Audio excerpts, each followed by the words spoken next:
All right. No, it looks like we're fine for tonight. We good. Yeah, I'm exhausted.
A pleasant good evening and welcome to People's Bank Park in York, Pennsylvania, where tonight the Somerset Patriots open up a 4-game series against the York Revolution. It is an interdivision matchup of the Atlantic League of Professional Baseball. The Patriots just topped off and finished a 7-game losing streak. The York Revolution entered tonight's ballgame on an 8-game winning streak. So we should have a lot of fun here tonight. Well, welcome inside the broadcast booth, everybody. My name is Mark Schwartz. Thank you so much for tuning in, whether it be on the Voice of Central Jersey, 1450 WCTC, or whether it be on our SPN.TV family of networks. We've got a fun one on tap tonight. The Patriots are hoping to wrap and carry some momentum into a big series against the York Revolution. It is no secret this Patriots team has struggled a little bit as of late, but they did turn things around. They had an 11-5 win over the Southern Maryland Blue Crabs in last night's ballgame. 13 hits. They left 13 runners on base, and certainly a good sign from this offense. Every single player in the Patriots lineup in last night's ballgame reached base safely, so they're hoping to carry some of that momentum into today's ballgame here against the York Revolution. But overall, still, the Patriots have struggled. They've lost 11 of their last 13 games and have certainly not been traveling in the direction that they want to be traveling for the 2019 second half. Whereas the York Revolution, on the other hand, have been traveling in the complete opposite direction. They have won 8 games in a row. Their numbers overall this season are just absurd. Specifically, if you start off a stretch from June 10th, which was coincidentally immediately after a 3-game series that the Revs played against the Patriots in which Somerset swept York.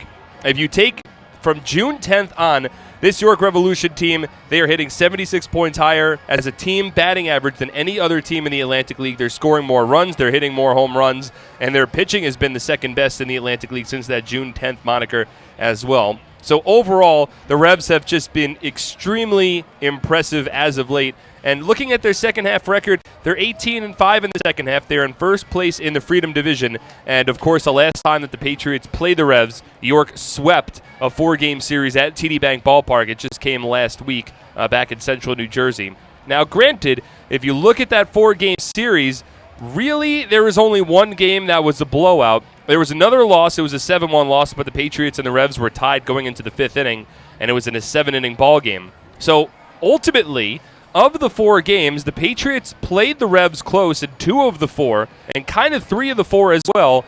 I don't know if that necessarily means that we're going to have ourselves a close, hard-fought battle in this series. The Revs have just been on a different level than every other team in the Atlantic League as of late.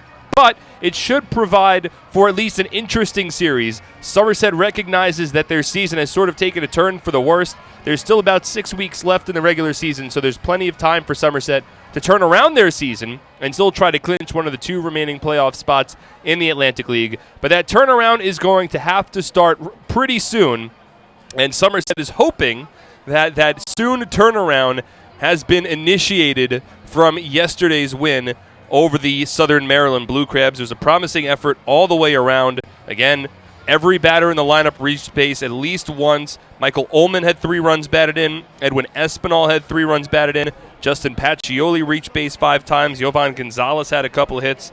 From top to bottom, the lineup produced in yesterday's ballgame. And then from a pitching perspective, Thomas Dormany once again looked strong. He struck out 9 batters. It marked the 7th straight start in which Dormany has struck out 8 batters or more. So he's continued to pitch very well for this Somerset team. They got scoreless innings of relief out of Zach Zinicola, and they got a scoreless inning of relief out of Luis Cruz as well. The bullpen, while it has been thin, has remained pretty stout for this Patriots team. So they're going to need all hands on deck as they get ready for a York Revolution team that quite easily has the best record in the Atlantic League in the second half. They enter in first place in the Freedom Division. The Patriots in last place in the Liberty Division. They are 5 games behind the first place High Point Rockers entering tonight's slate of games.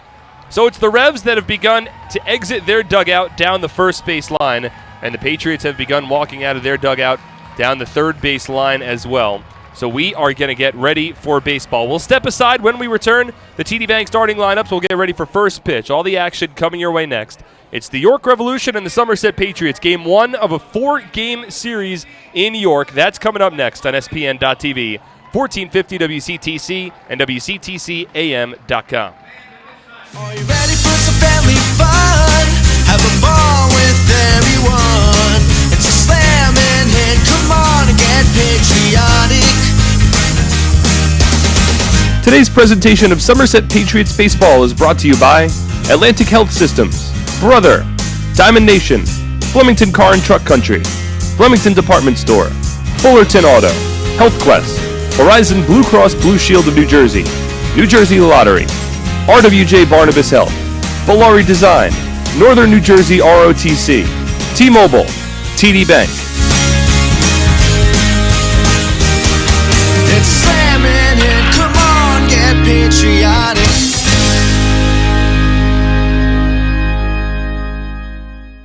So many good options. Man, I'm hungry. Ooh, let's do healthy today. I think that'll work. The healthy plate. What do we have here? So many good options. What do I choose? We have veggie burger, turkey burger, fruit cup. It all sounds so good, but something's telling me veggie burger. I think I'll have the veggie burger. A lot of great choices here at the Horizon Healthy Plate concession stand.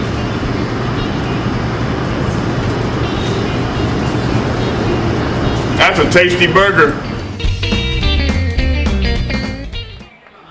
And welcome back to People's Bank Park as we get ready for first pitch between the Somerset Patriots and the York Revolution. Let's go over the TD Bank starting lineup. We will start with your Somerset Patriots. The TD Bank expect unexpectedly longer hours that fit your schedule, including weekends. And with 24/7 access through online and mobile banking, you can bank whenever, wherever.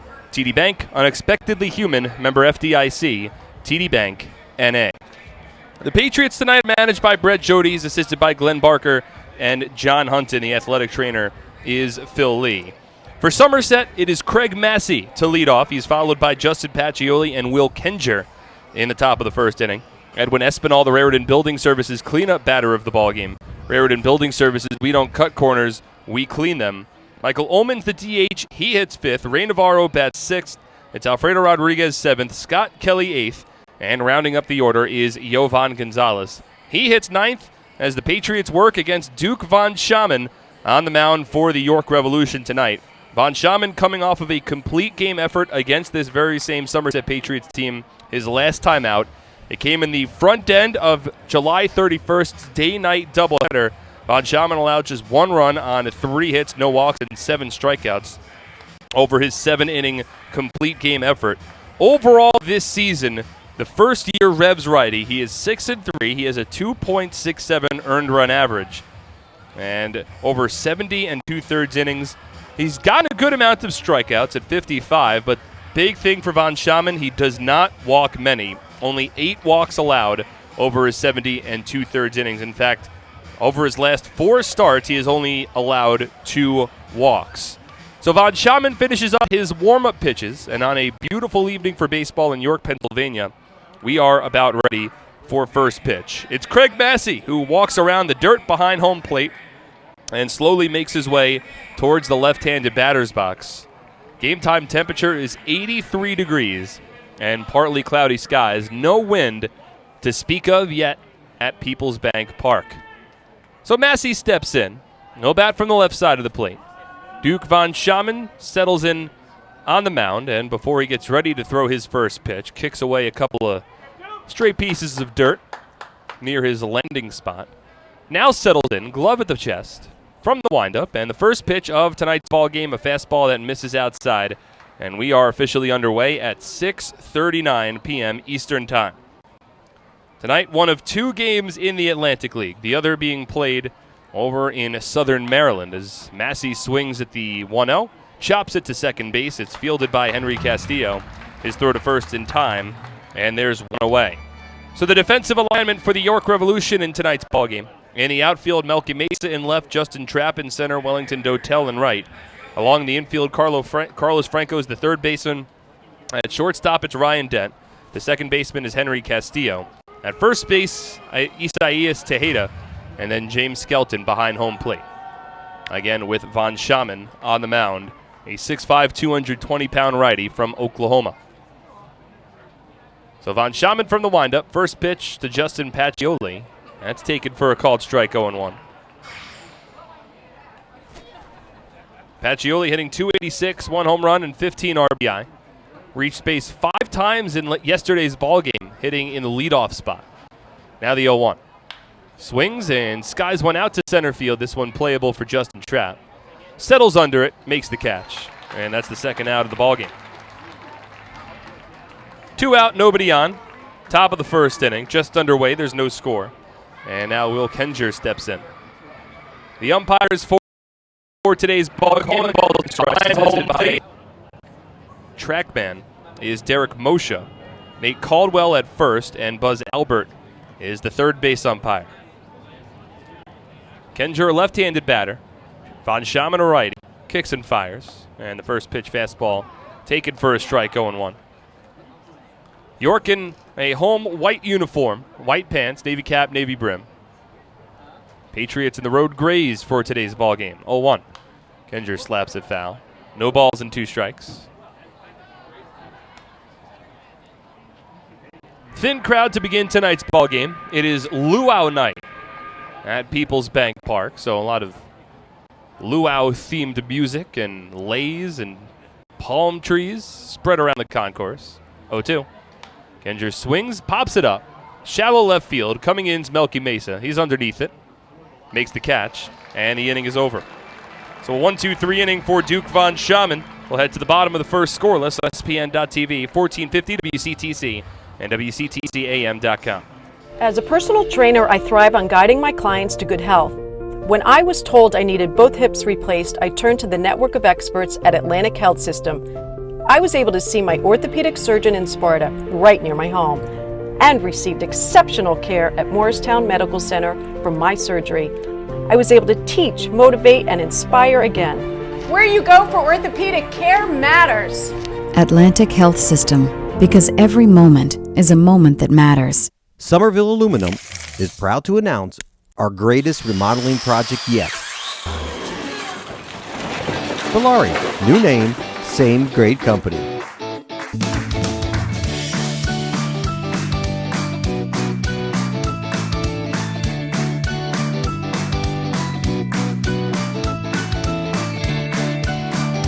Valari, home remodeling since 1950. Visit BalariNJ.com to learn more today.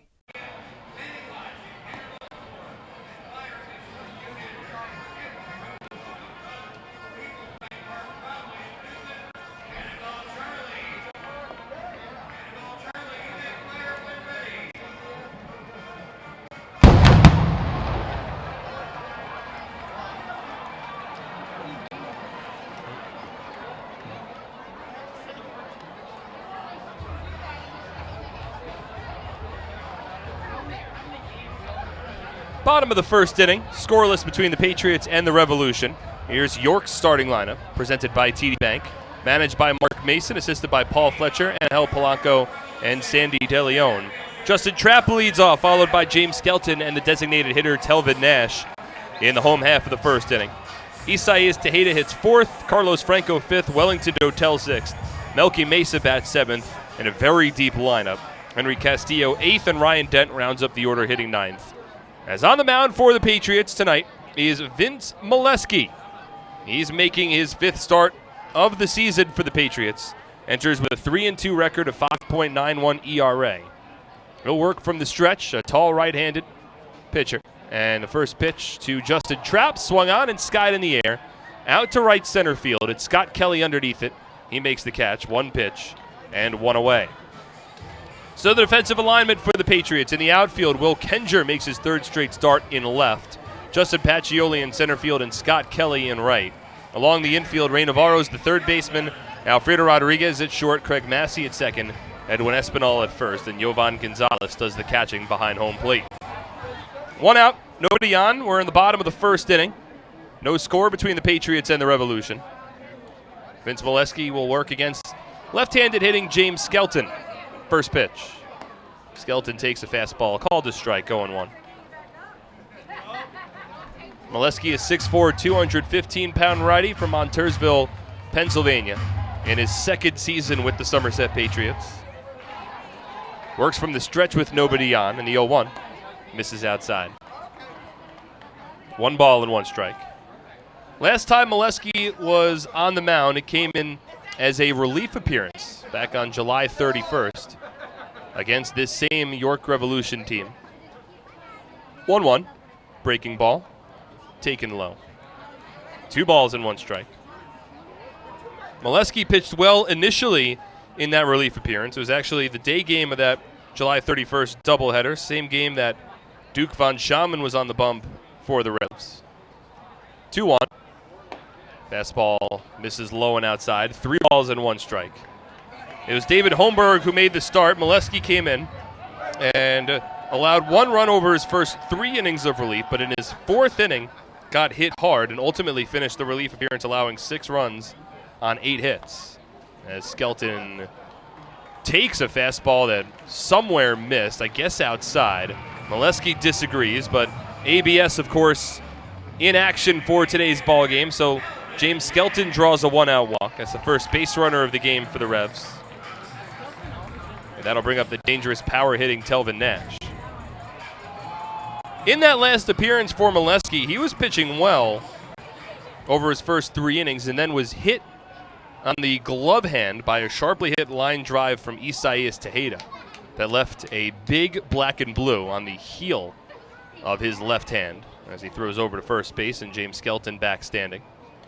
And in talking with Molesky after that game, mentioned that the black and blue kind of swelled up a bit when he was on the mound, and it made it a little more difficult for him to fully turn his body and throw inside to lefties because it was hurting on that left hand. As Nash swings at the first pitch and skies it to deep left center field. Pacioli back at the warning track, and there it goes. Telvin Nash on the first pitch that he sees in tonight's ball game hits a 2-run home run over the left field fence, and the Revolution are out to an early 2-0 lead.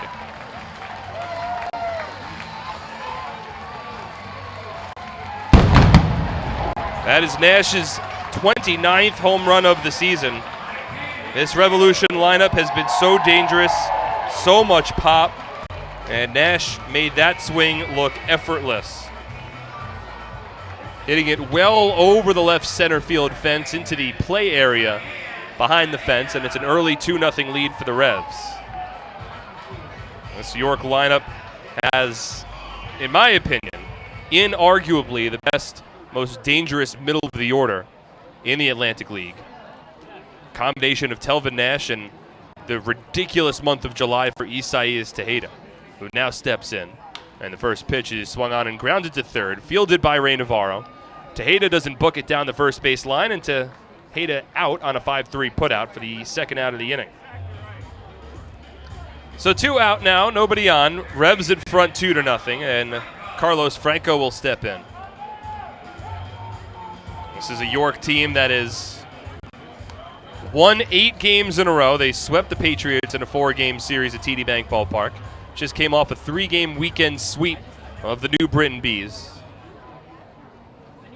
And I mean, already sort of out of adjectives to describe the way that this lineup has played. And Nash front and center. 29 home runs now on the season. Here's Carlos Franco, and the first pitch from Vince Molesky taken outside. 1 ball and no strikes. Also 73 runs batted in now for Nash. And what has truly been a ridiculous season for him. 1-0. Franco takes a breaking ball. That's called a strike. 1 ball and 1 strike. The Revs have now hit a home run in 26 of their last 28 games, including tonight. And over that 28-game stretch, there's the 1-1 to Franco, misses outside. 2 balls and 1 strike. Over that 28-game stretch, York has now hit 57 home runs. 57 home runs over 28 games. That's over 2 home runs a game. As the 2-1 to Franco is fouled off. 2 balls and 2 strikes. That is an absurd pace. They also had a stretch where they hit a home run in 15 straight games, which was a franchise record. And they have 44 home runs over their last 20 games. I mean, I'll probably be throwing numbers at you guys all night long. Point being, this Revolution lineup has been on a historic pace. 2-2 to Franco is taken low. Blocked by Yovan Gonzalez. And now it's a 3-ball, 2-strike count. Already a 2-run home run from Telvin Nash at the bottom of the first inning, and the Revs are leading the Patriots 2-0. Duke Von Chaman threw 7 pitches in the top of the first. Molesky about to throw his 13th pitch of the inning. 3-2. Breaking ball, blooped down the left field line. Kendrick gives it a look, but it slices out of play and lands in the stands. Still 3 balls and 2 strikes with 2 out, nobody on. Franco, a .369 batter, 5 home runs and 34 RBI. Of the 7 batters in the Revs lineup today, of the 9 batters, 7 of them have batting averages over 300. As Molesky's breaking ball just misses low to Carlos Franco. That's ball 4, second walk allowed by Molesky in the inning. And there's a runner at first with 2 away for the right-handed hitting Wellington Dotel. Well, I've had a number of conversations with Vince in regards to the ABS system, and Molesky throughout the course of his career has not been a pitcher to give up many walks at all. But for Vince, as it's been the case for pretty much every pitcher in this league, it's an adjustment figuring out this new strike zone. Wellington Dotel attacks the first pitch and swings through a fastball 0-1. I mean, Vince has walked 2 batters in the bottom of the first inning, which is quite uncharacteristic for the righty. He's only walked 9 batters over 42 2/3 innings this season. 0-1. Dotel swings and pops it up. Shallow right center field. Craig Massey races back, and he's called off by Justin Pacioli. Camps under it to make the catch, and the inning is over. 2 runs on 1 hit, no errors, and a runner left on base. Revs lead 2-0 as we move to the second on SPN.TV, 1450 WCTC and WCTCAM.com. It's time to celebrate with a birthday party at a Somerset Patriots game. Introducing our exclusive Domino's All-Star birthday packages for the upcoming season. Got a kid you want to have remember a special birthday for years to come? Well, the Patriots have 3 different kid-specific birthday packages that'll make their next birthday the most memorable one yet. Book a party package and upper box seating, enjoy an all-you-can-eat barbecue buffet in the NJM picnic area, or elevate your party into a fun-themed private suite uniquely designed for kids. Every Patriots party also comes with a crowd rendition of Happy Birthday with the birthday child on the field, a birthday t-shirt, an autographed baseball, and birthday invitations. Contact our group sales department for more information on how to celebrate a birthday in style today.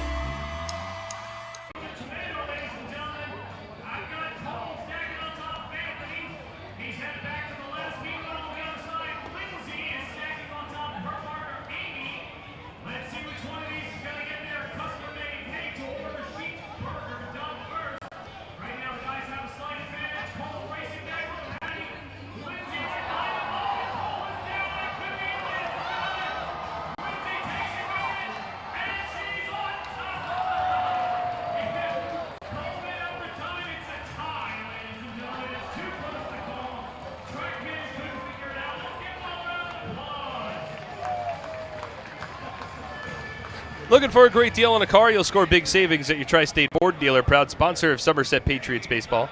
Visit tristateford.com for more information today.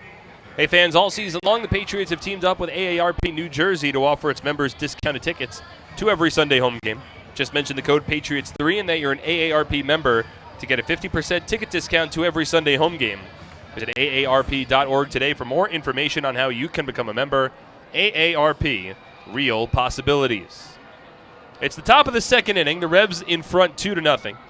Patriots went down 1-2-3 in the top of the first, and it'll be Edwin Espinal to lead off in the top of the second. Espinal, Ullman, and Navarro. 4, 5, 6 in the order. Duke von Schaman, starting pitcher for the Revs. Needed 7 pitches to work a scoreless top of the first inning. It'll be a righty-righty matchup. Espinal at the plate.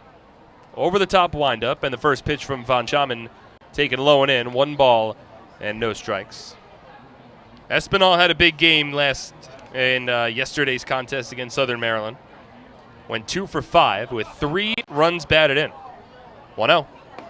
Takes a fastball. Called a strike at the knees. 1 ball and 1 strike. Espinal hitting .266 on the year overall with 4 home runs and 35 runs batted in.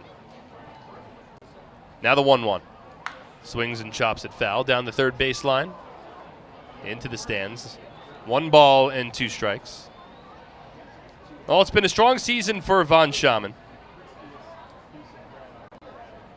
He has not yet become a qualified pitcher in the Atlantic League. That was 2.67 ERA. If it were qualified, would rank 3rd in the league, behind David Kubiak, who still ranks as the league leader in ERA. Joe Van Meter ranks 2nd. Thomas Dormany's 3rd. 1-2. Espinal swings and grounds one up the middle, past the diving Ryan Dent, and into center field. That's a base hit for Edwin Espinal. Hard turnaround first base for El Poco, and a leadoff base runner in the top of the second inning. So Espinal, who had 3 RBI last night, has a base hit in his first at-bat today. So that'll bring up Michael Ullman, the DH for Patriots. A .278 batter, seen his batting average dip a little further south than he would like as of late, but he's another player that had a big game yesterday. Went 3 for 5 against the Blue Crabs, including his 7th home run of the season. Had 3 RBI as well. First pitch. It's a fastball taken for a called strike at the knees, 0-1. Ullman hit a home run in this ballpark back on July 12th in the Atlantic League All-Star game. Actually had a couple of hits in his first 2 at-bats in that game. 0-1. Fastball taken outside. 1 ball and 1 strike. And with the Liberty Division leading for the most part in that ball game into I believe the bottom of the 8th inning, Ullman was in line to be the All-Star Game MVP. But his hopes to be MVP were dashed in the bottom of the 8th inning when Isaias Tejeda hit a 2-run home run to put the Freedom Division in front. 1-1 to Ullman's tapped foul. 1 ball and 2 strikes. It was then Tejeda in quote-unquote extra innings. It was a home run off, a home run derby of sorts after the game was tied through 9. It was Tejeda who hit a walk-off home run of sorts during that home run derby to give the Freedom Division the win, and Tejeda was named the All-Star Game MVP. Espinal at first. Here's the 1-2. Ullman swings, a little off the end of the bat, skies it out to left center. Not too deep, Justin Trapp ranges in to make the catch. Back to first base goes Espinal, and there's 1 away.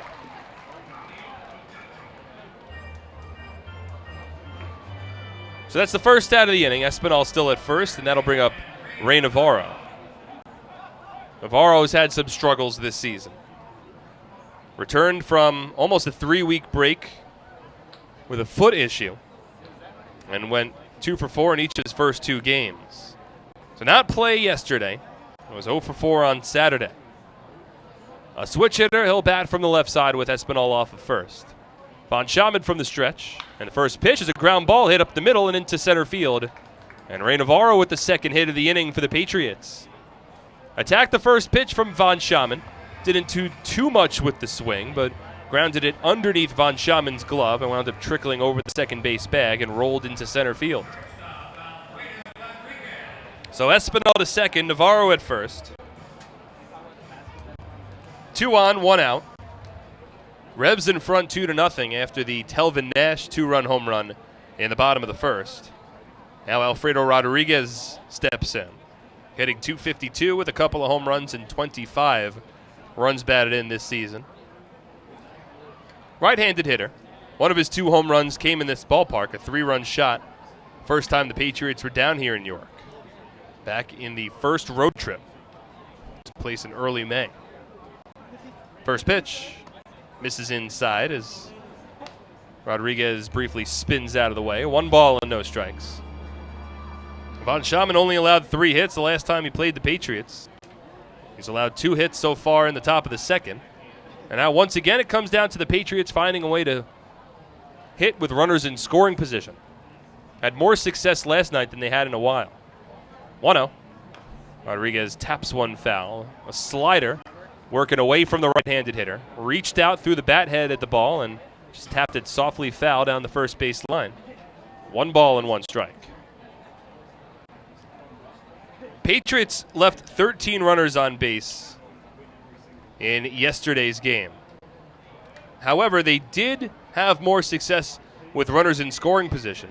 They were 6 for 23 in the ball game. Now the 1-1.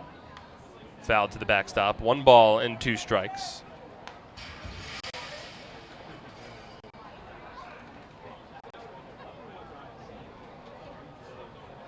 They had a lot of struggles Saturday night against the Blue Crabs with runners in scoring position as well. They're 0 for 6 in that department in that game. So Rodriguez with an opportunity to get the Patriots on the board, have them answer after the Telvin Nash 2-run home run. Espinal's off of second. Navarro's off of first. 1 away, top of the second inning. Here's the 1-2. Swinging a line drive up the middle into center field. Navarro hustling around third. He is held up as the throw comes back along the infield. 3 base hits for the Patriots, all coming up the middle. That time a screamer from Rodriguez that forced Von Schaman to the ground. And the bases are loaded for the Patriots with nobody out in the top of the, or rather 1 out with the top of the second inning.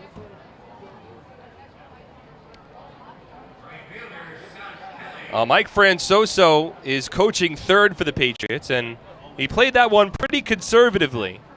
Espinal, of course, not the fastest base runner for the team. Justin Trapp wasn't playing too shallow, and if Espinal turned third hard, I feel like there might have been a chance. But instead, Francoso and the Patriots play for the big inning. Here's Scott Kelly with the bases loaded. 1 away, top of the second. Von Schaman, first pitch. Kelly takes a fastball for a called strike, 0-1. Espinal led off the inning with a ground ball base hit into center field. Navarro had a ground ball base hit to center field a couple of batters later. And now Rodriguez with a line drive into center. So a bunch of strong swings against Von Schaman in the top of the second inning. Now the Patriots have to find a way to come through. They trail 2-0. And it's Scott Kelly at the plate, a .220 batter. No home runs, 8 runs batted in. Here's the 0-1. Swung on and popped up. Along the infield right side, it's the second baseman, Henry Castillo, underneath it to make the catch. And that's the second out of the inning.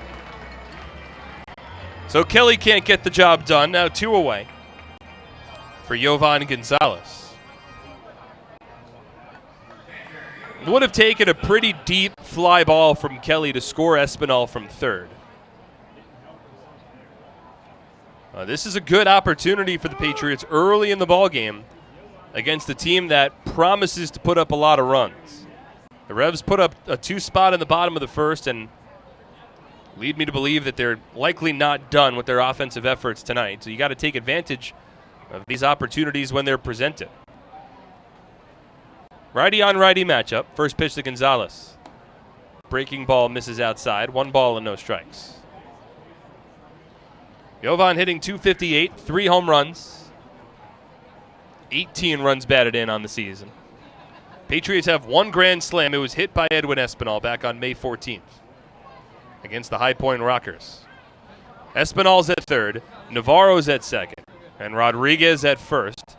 Infield back with 2 away, and Von Schaman taking a while to get on the same page with his catcher, James Skelton. So Gonzalez steps out, now steps back in. Outfield doesn't play too deep. There's the short porch and left here in York, the arch nemesis. 1-0. Taken for a called strike. A breaking ball that shaved the lower part of the strike zone. Ball was caught near the dirt by James Skelton, but of course with ABS, it's not necessarily where the catcher makes the catch, it's where the ball crossed the plate. So a well-placed pitch there from Von Schaman evens up the count at 1-1 strike. 6-5 righty comes set, now the 1-1. Swinging a chopper to the left side. Franco Fields has plenty of time. He'll throw it on to first base, and the Revs get out of the inning. Somerset loads the bases, but they come up empty. No runs, 3 hits, no errors, 3 runners left on base. York in front 2-0 as we move to the bottom of the second on SPN.TV, 1450 WCTC and WCTCAM.com. At Flemington Car and Truck Country, we've been satisfying customers for over 40 years, providing selection. With 16 manufacturer brands plus over 500 available certified pre-owned vehicles. Convenience. With all our dealerships located on Route 202 and 31 in Flemington. And satisfaction. With positive reviews praising our business model every day. We'll never take our customers for granted. Flemington Car and Truck Country. Every day, we're here for... Happy with this year's tax refund? Probably not. Well, Flemington Department Store can't change the tax law, but can make things less taxing by crediting you double the sales tax on most top-quality brand sofas, chairs, recliners, bedroom and dining room sets, proudly showcased in Central Jersey's largest showroom. That's right, Flemington is paying your sales tax plus giving you a matching credit when you buy furniture, plus free delivery. The double sales tax credit event is going on now, only at Flemington Department Store.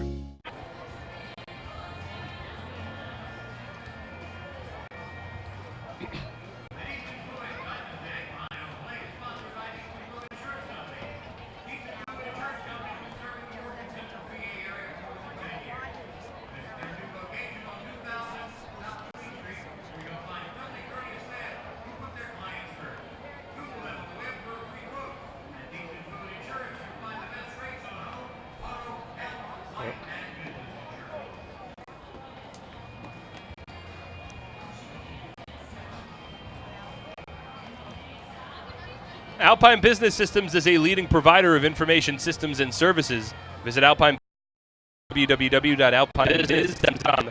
Alpine Business Systems, the official IT provider of the Somerset Patriots. If you need help during the game or have any questions, you can simply text us.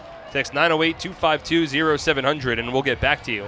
Again, call or text us at 908-252-0700 so we can help you. It's the home half of the second inning. The York Revolution are leading the Somerset Patriots 2-0. Somerset just loaded the bases with 1 out in the top half of this inning and did not score. So it's the bottom third of the order due up for the Revs. Melky Mesa leads off. First pitch. Vince Molesky misses low and outside with a breaking ball. 1 ball and no strikes. It'll be Mesa followed by Henry Castillo and Ryan Dent, with York up 2-0. Now the 1-0. Swing and a miss. Got him on a breaking ball. 1 ball and 1 strike. But make no mistake about it, even though this is the bottom third of the Revs lineup, it remains a very difficult part of the order. Mesa hitting .298 with 14 home runs and 46 RBI. 1-1. Swings and misses. That a fastball. 1 ball and 2 strikes. And then the number 8 batter, Henry Castillo, is hitting .289 with 12 home runs and 48 RBI. And just for good measure, the number 9 batter, Ryan Dent, is hitting a cool .300 with 6 home runs and 33 runs batted in. 1-2 to Mesa, hard hit line drive to left, coming in Kenger, and he makes the catch for out number 1. I mean, there's just no two ways about it.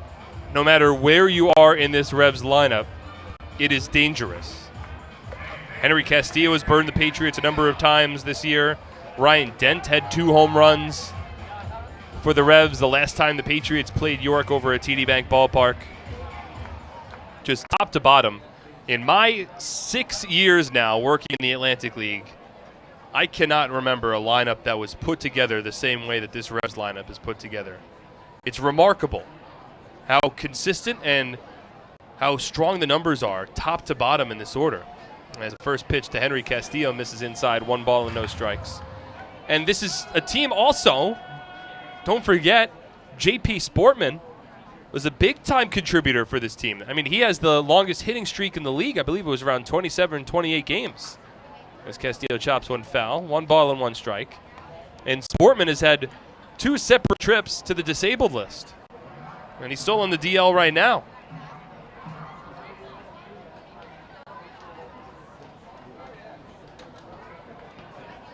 And this team also had Alexi Casilla at the beginning of the year as well, an accomplished major leaguer. 1-1.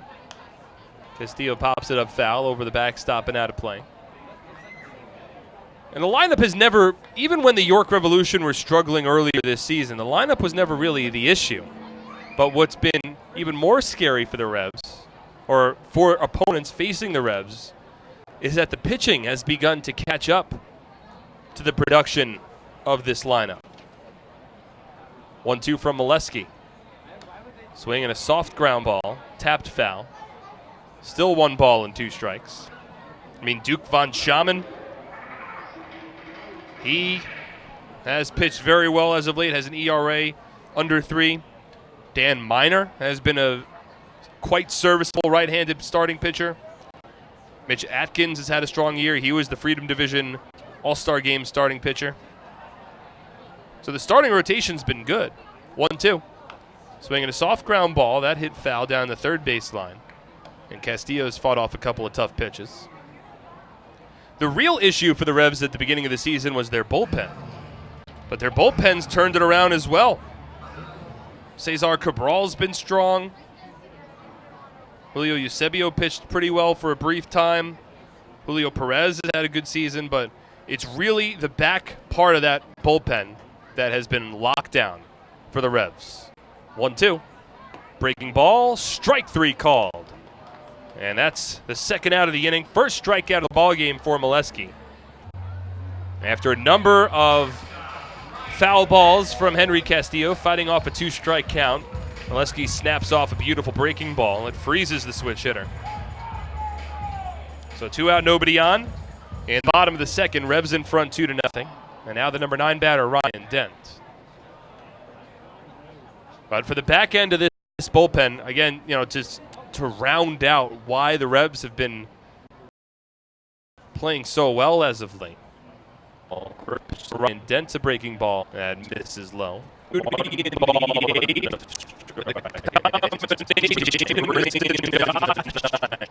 Has been as there is. Fouled off. 1 ball and 1 strike.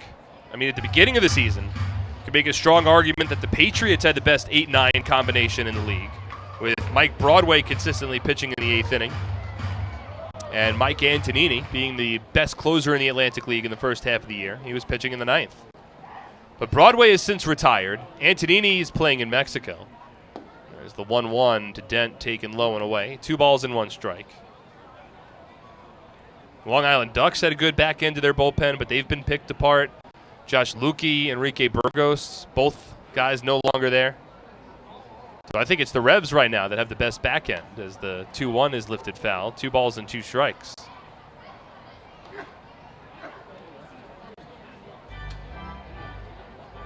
So you combine a starting rotation that has been average to a little above average throughout the course of the year, but better as of late. The best 8-9 combination in the league at the back end of the bullpen, and a lineup that has been redonkulous, and you have the current Revs roster. 2-2 to Dent's a ground ball hit up the middle into center field. It's a base hit for Ryan Dent. A 2-out single keeps the inning alive, and will bring up Justin Trapp. Second hit of the ball game for the Revs. They lead 2-0 after the Ryan Dent 2-run home run in the bottom of the first. So it's no wonder why the Revs have played so well over such a long period of time. They just have the tools for consistency. And here's the man that, of course, played the last year and a half with the Somerset Patriots and Justin Trapp. But Somerset opted not to bring him back this year. First pitch from Molesky is a curveball. It's called a strike 0-1. And all Trapp has done has gone over to the Revolution and put together one of his best seasons of his career. He's hitting .320 with 5 home runs, 32 RBI. 0-1. Swing and a miss. No balls and 2 strikes. And in addition to those strong numbers, Trapp has also stolen 13 bases.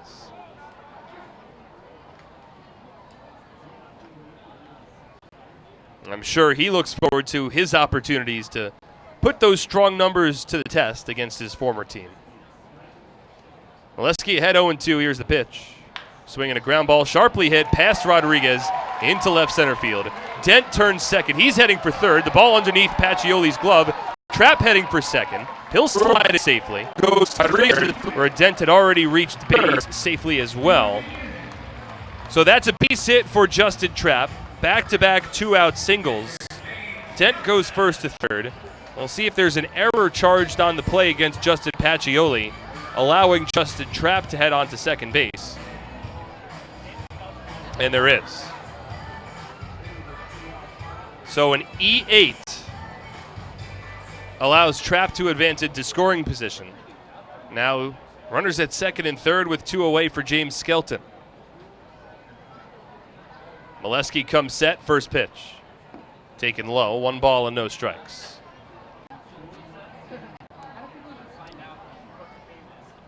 Well, that's the second error on Pacioli over the last week on a base hit that was hit into the outfield that just got underneath his glove. Happened against Pacioli when Patriots were playing the Revs last week at TD Bank Ballpark. 1-0. Misses outside. Gonzalez thinks about a throw down to second base, but Trapp slides back in. No throw was made. 2 balls and no strikes. Skelton drew a walk in the first inning and scored a run. And the dangerous Telvin Nash looms large in the on-deck circle. Hitters count for Skelton. Here's the 2-0. And it's a fastball that misses outside. 3 balls and no strikes. Molesky was going for that outside corner. He didn't get it. There's been a number of pitches for Vince that have been real close so far tonight and haven't been called his way. 3-0. Called a strike, 3-1. Skelton, another former Patriot, and another player that has enjoyed such a strong season. He's hitting .304 with 9 home runs and 40 RBI, ranks among league leaders in a number of categories. 3-1 from Molesky. Breaking ball, drops in. Nice pitch there from Vince. That's called a strike, 3-2. Skelton ranks second in the league in on-base percentage, 9th in the league in batting average, 5th in slugging, 3rd in OPS. And the numbers continue from there. 3-2. Swing and a miss. He got him. And Molesky jacked up on the mound. Skelton goes down swinging on a breaking ball. And Vince strands a pair. No runs on 2 hits. No errors, and 2 runners are left on base. We're through 2. Revs lead 2-0 on SPN.TV, 1450 WCTC, and WCTCAM.com. Presenting the lowest car prices you've ever seen. Wow pricing. Only on Fullerton.com. It'll blow you away. If you want the best deals on all new cars and trucks, don't miss Fullerton's absolutely enormous spring clearance event. Get the lowest prices on our entire new inventory all month long. This month only at Fullerton. For over 85 years, in every county across the state, we've protected the health of New Jersey, covering families and businesses through life's big moments and the small ones. Because we don't just work here, we live here too. Over 5,000 local employees, all with the same purpose, taking care of you.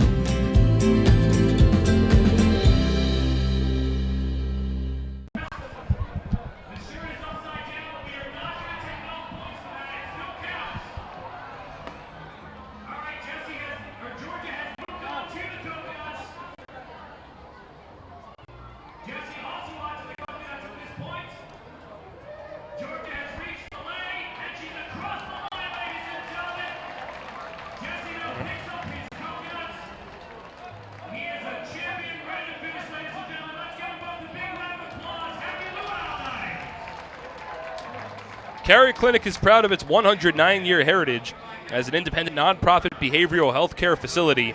We depend on the support of our community. Thank you for your generous support. Gifts made to Carrier Clinic are tax deductible. For more information on making a donation to Carrier Clinic, please visit our website at www.carrierclinic.org. Shopping for a new car? Hit a home run with all the great deals available now at your Tri-State Ford dealer, proud sponsor of Somerset Patriots baseball. Visit tristateford.com for more information. My name's Mark Schwartz. We've got Mike Lawrence running our boards back home in central New Jersey. Thank you very much for tuning in for today's broadcast. It's the middle game of a 7-game road trip. Patriots are 1-2 so far in this 7-game trip. This is the first of 4 against the Revs. Craig Massey leads off, and the first pitch from Duke Von Schaman misses outside. 1 ball and no strikes. Patriots will play 3 more games against the Revolution after tonight, and then return home to TD Bank Ballpark. 1-0 to Massey, taken for a called strike, 1-1. When Somerset returns home, at first they'll welcome in the Sugarland Skeeters for a 3-game series over the weekend. Patriots haven't seen Sugarland in a while. 1-1 to Massey, ripped out towards right field, but right at Dotel. Ranges a bit to his right to make the catch, and that's out number 1. Well, the Sugarland Skeeters are in second place in the Freedom Division, currently 3 games behind the York Revolution. So they'll be in town for a 3-game set, again beginning this Friday at TD Bank Ballpark. Patriots will have an off day on Monday, August 12th. It'll be their last off day for about a month. And then they'll welcome in the Lancaster Barnstormers for a 3-game series beginning on Tuesday. First pitch here to Justin Pacioli is taken for a called strike, 0-1. Pretty much the rest of the way, the Patriots alternate a week at home with a week on the road. That's how the schedule lined up this year. 0-1. Misses low. 1 ball and 1 strike. But right now, of course, a week on the road for the Patriots. A road trip that didn't get off to a great start. 1-1 from Von Schaman. Breaking ball. Slides in. Called to strike. 1-2. But still time to turn it around. This will be a tough series for the Patriots against this Revs team. Again, winners of 8 in a row. If York wins tonight, they'll set a new franchise record for their longest winning streak, rather. Pacioli swings and misses at a breaking ball, strike 3. That slider came low and in to the right-handed hitter. And Pacioli failed to make contact. So 2 away in the top of the 3rd. Revs still in front 2-0. Von Schaman's bounced back. He allowed 3 base hits in the top of the 2nd inning. And the Patriots loaded the bases with 1 away, but a combination of Scott Kelly and Yovan Gonzalez couldn't bring home a run. Now it's Will Kenger who attacks the first pitch and skies it high in the air out to center field. Justin Trapp underneath it to make the catch, and it's a 1-2-3 inning for Duke Von Schaman. Revs in front, 2-0. We're through 2.5 on SPN.TV, 1450 WCTC and WCTCAM.com. Attention troops, Scout Nights with the Somerset Patriots will be returning to TD Bank Ballpark for the upcoming season on Friday, June 28th, Sunday, July 28th, and Thursday, August 29th. Additionally, our Girl Scout days are set for Sunday, June 30th, and Saturday, September 21st. Troops will have the honor of presenting both their PAX banner along with our nation's colors on the field before the game. A parade around the field will end with the troops lining the infield during the national anthem. Scouts looking to earn badges for presenting the colors and going on a go-see-it outing can fulfill both, all while enjoying America's pastime. Tickets begin at just $8.50 for everyone in the group, with commemorative Scout patches available for just $1.50. Visit SomersetPatriots.com or call 908-252-0700 so you can get involved and have your troop honored at a professional baseball game.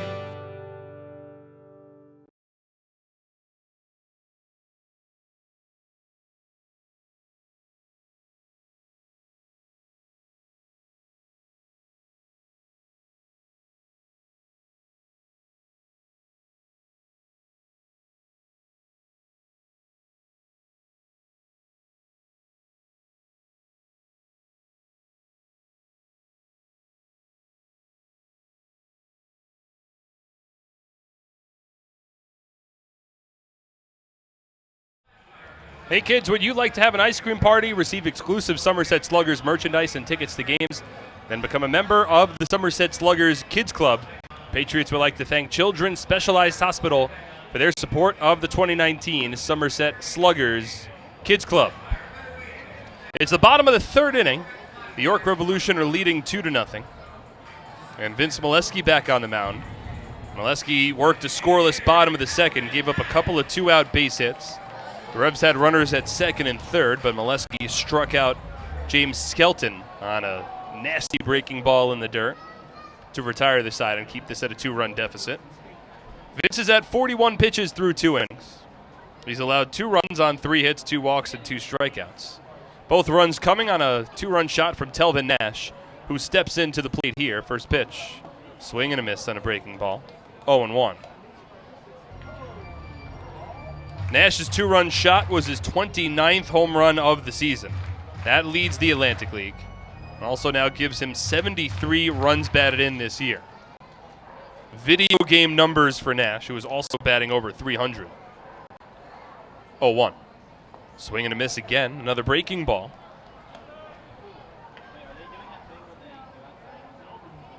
Well, Molesky's had success with that breaking ball. Can oftentimes work with a knuckle curve. His velo won't top out in the 90s, so he has to work using his location and using that breaking ball to get batters in front.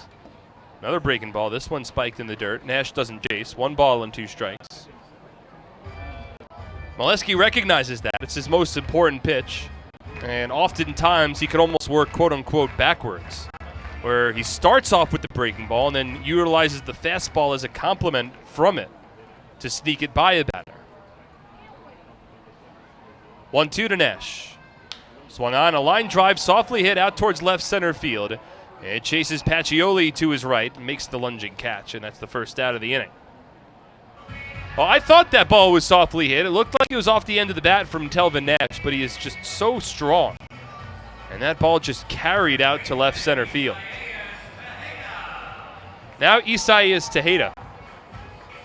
Grounded out to third base in his first at-bat. He's 0 for 1.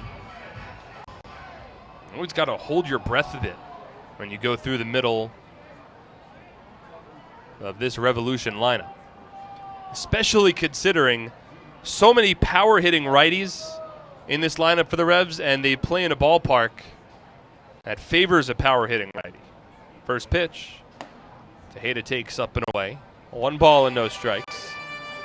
There's the arch nemesis, which is a tall fence over in left field. In fact, it is slightly taller than the Green Monster over at Fenway Park in Boston. 1-0. Tejeda takes low and in, 2 balls and no strikes. But it's only 300 feet down the left field line, and it doesn't get too much deeper over in left center. Straightaway center field here looks like it reads 408, and it's a relatively tall fence as well. 2-0. Taken for a called strike, 2-1. So if you're a power-hitting righty, you've got that short porch and left. Granted, it's a tall fence, but, I mean, that wall is peppered quite frequently. And for a guy who hits with a good amount of power, it's not the most difficult wall to clear in straightaway left field. 2-1. Fastball called a strike. Tejeda was shaking his head horizontally back and forth as if to say no in the right-handed batter's box, but the automated balls and strike system, which plays no favorites, called it a strike. So 2 balls, 2 strikes, 1 away, nobody on, bottom of the third. Here's the pitch. Swinging a ground ball foul down the third base line towards the Patriots bullpen. Still a 2-2 count. So it makes sense that the Revolution would put together their roster with a bunch of guys that primarily hit from the right side because of the setup here at People's Bank Park. 2-2 from Molesky. Taken low. 3 balls and 2 strikes. But there are a couple of left-handed batters that have had success here. I mean, James Skelton's hitting over 300. Carlos Franco's hitting close to 370 with 5 home runs. Henry Castillo, a switch hitter. Better from the left side. Just a strong lineup. 3-2. Low and outside, ball 4. And Tejeda draws a 1-out walk. Third walk issued by Molesky.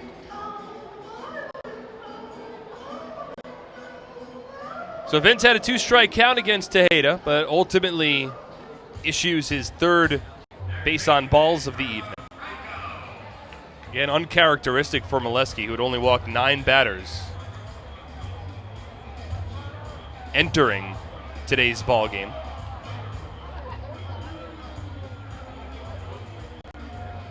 So runner at first, here's Carlos Franco, who also drew a walk in his first at bat. First pitch, Franco swings and tips it foul off of Yovan Gonzalez. Seems a little worse for the wear. And he limps around in the dirt behind home plate. No balls and 1 strike.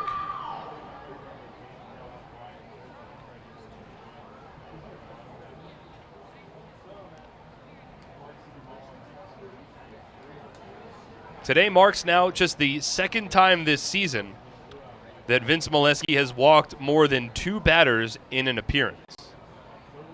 Last time he did it, and the only other time, was in his last start against the Lancaster Barnstormers back on July 25th, which coincided with the implementation of TrackMan. 0-1, misses low. 1 ball and 1 strike. In fact, including today, Molesky's now made 3 appearances, 2 starts, since TrackMan was implemented. He has now walked 7 batters over those 3 appearances. 1-1. Fastball down the middle, called a strike, 1-2.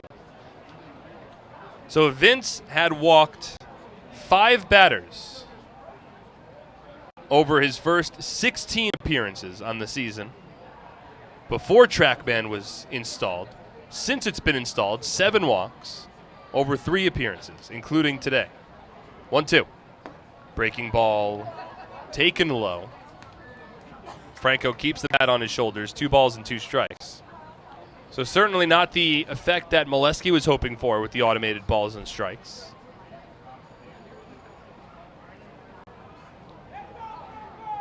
Franco at the plate, Molesky on the mound, a runner at first with 1 away. Here's the 2-2. Swung on and hit high in the air, out to deep left center. Kenjer back at the wall, leaps, but it's gone. Carlos Franco with an opposite field 2-run home run. A breaking ball that hung in the air, high in the zone, and Franco kept it high, hit it over the left center field fence. Immediately to the right of the arch nemesis, where the fence shortens. That's the 6th home run of the season for Carlos Franco. Second 2-run home run for the Revs today, and they lead 4-0.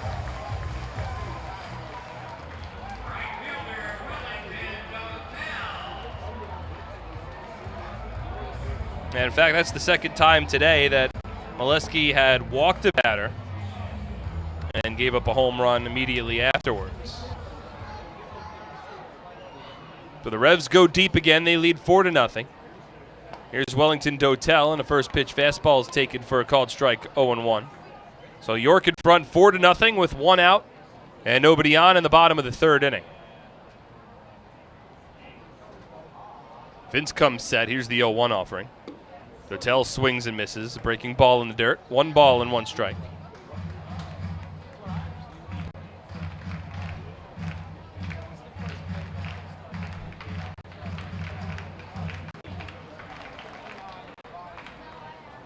Dotel flew out to center field in his first at bat. He's 0 for 1.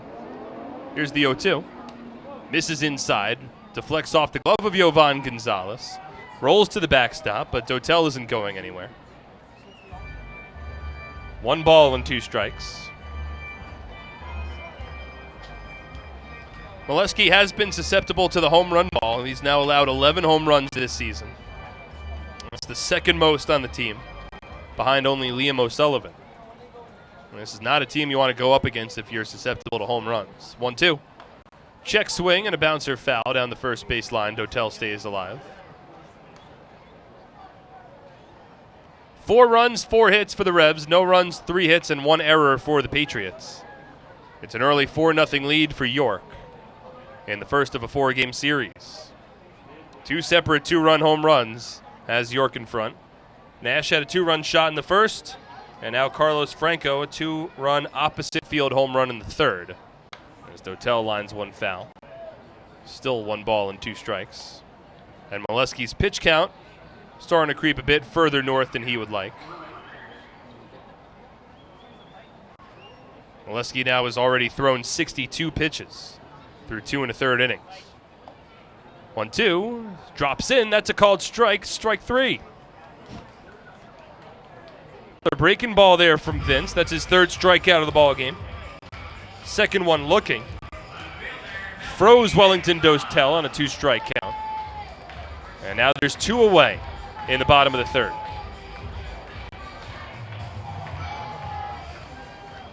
Two of the 3 strikeouts for Molesky have been looking. All 3 of them have come on breaking balls. And now Melky Mesa steps in. With 2 out, nobody on. Bottom of the 3rd inning, already a couple of runs home. First pitch from Molesky, lined out to right field. Scott Kelly over, but he has to play it on a bounce. 2 out base hit for Melky Mesa. Now the 5th hit of the ball game for the Revs.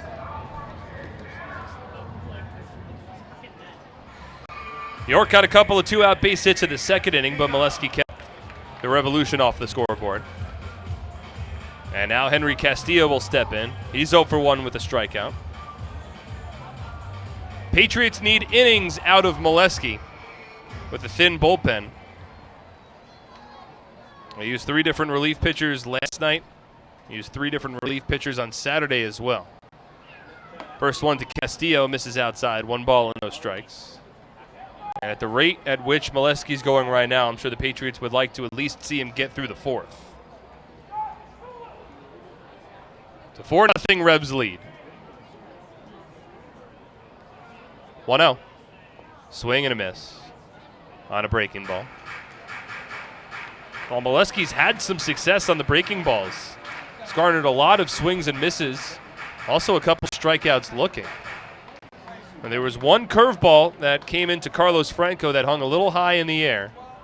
And Franco was able to climb the ladder to hit it out to left center field. 1-1. Another curveball and another swing and a miss. 1-2. It's one of the better curveballs on this Patriots team. And Molesky uses it in almost any situation. I almost wonder if you just want to sort of go to it exclusively with the way that the Revs have looked against that curveball today. Runner at first with 2 away. Now the 1-2. It's a fastball taken up and away. 2 balls and 2 strikes.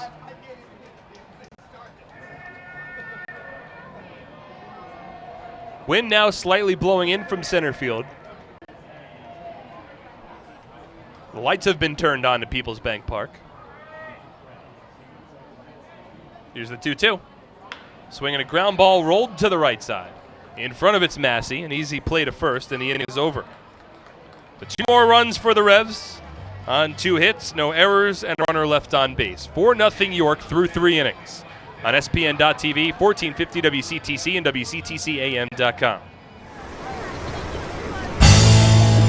It's an unstoppable force, vast and mighty. It's the 101 days of summer, and this year it's bigger than ever.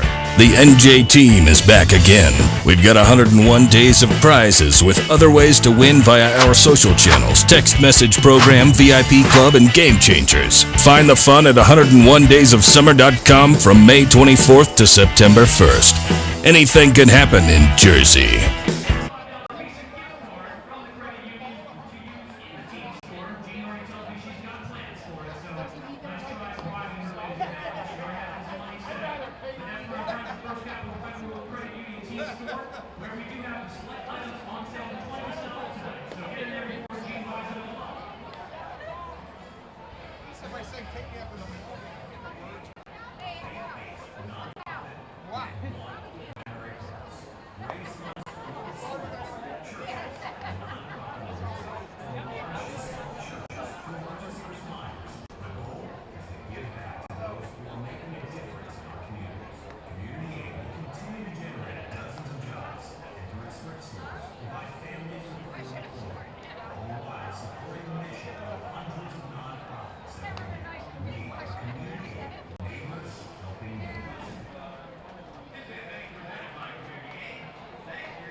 Diamond Nation, located in Flemington, New Jersey, is the premier baseball and softball facility in the Northeast and is home to the Jack Cuss Baseball and Jenny Finch Softball Academies.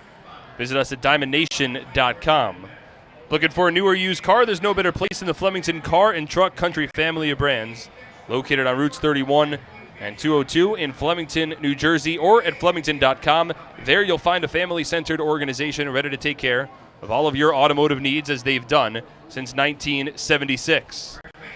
It'll be Edwin Espinal to lead off in the top of the fourth inning, with the York Revolution in front 4-0. A couple of two-run home runs, one from Telvin Nash, one from Carlos Franco, have the Revs in front. Duke Von Schaman back on the mound. He's thrown just 33 pitches over his first three. But Espinal is 1 for 1, had a base hit up the middle in the second inning. And the first pitch from the righty misses low and outside. 1 ball and no strikes. Von Schaman threw a 7-pitch first inning, and he threw an 8-pitch third inning. But ran into some danger in the second, as Espinal takes low. 2 balls and no strikes. Patriots got 3 singles in the top of the second. Had the bases loaded with 1 away, but didn't score. Now the 2-0. Espinal takes low. 3 balls and no strikes. Von Schaman not one to walk many.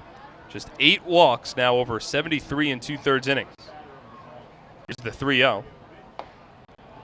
Taken for a call strike, 3-1. Espinal also not one to draw many walks. 3-1 offering. Misses low and outside, ball 4. That's the first walk allowed by Duke Von Schaman in this ball game. Again, Von Schaman barely walks anybody, and Edwin Espinal has only drawn 14 walks over his first 74 games in a Patriots uniform. So not one of the more likely outcomes of a Von Schaman versus Espinal at bat, but Patriots will certainly take it. They've got a leadoff base runner aboard. Espinal's reached base twice, in fact, today.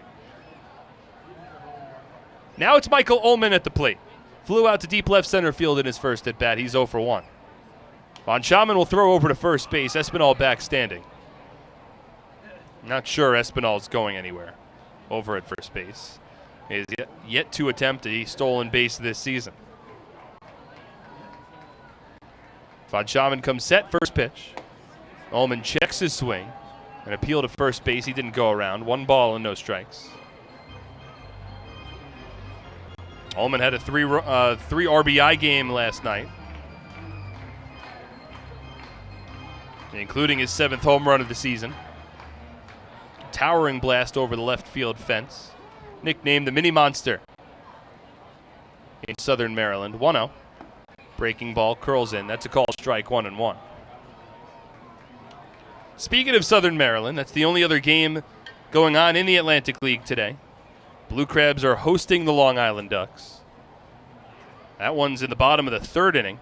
Ducks in front, 6-1. Here's the 1-1. It stays inside. 2 balls and 1 strike.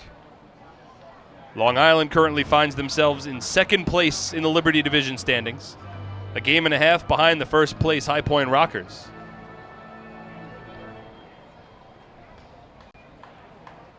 Long Island already has their playoff spot locked up. Just 2 split playoff spots left to clinch in the Atlantic League.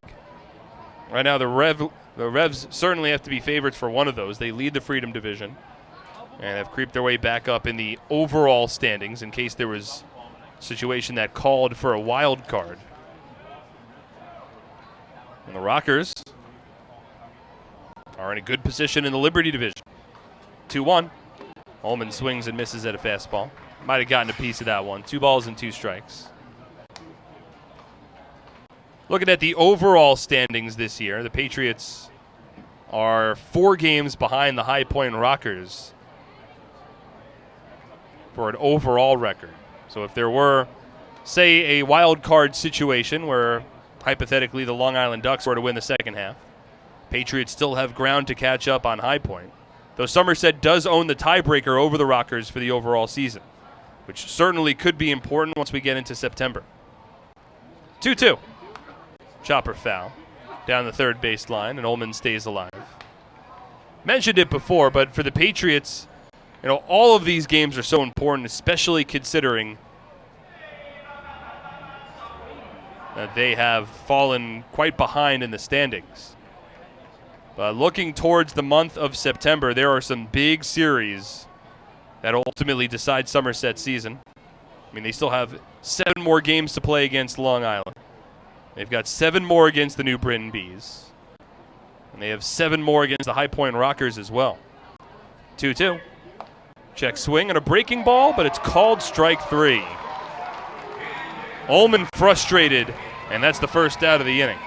Also the second strikeout for Von Schaman.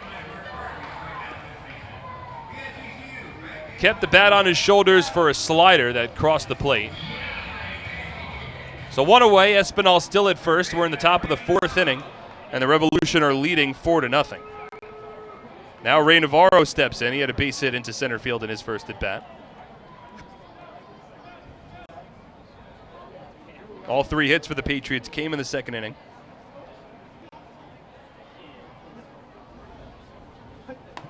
First one to Navarro, taken for a strike, 0-1.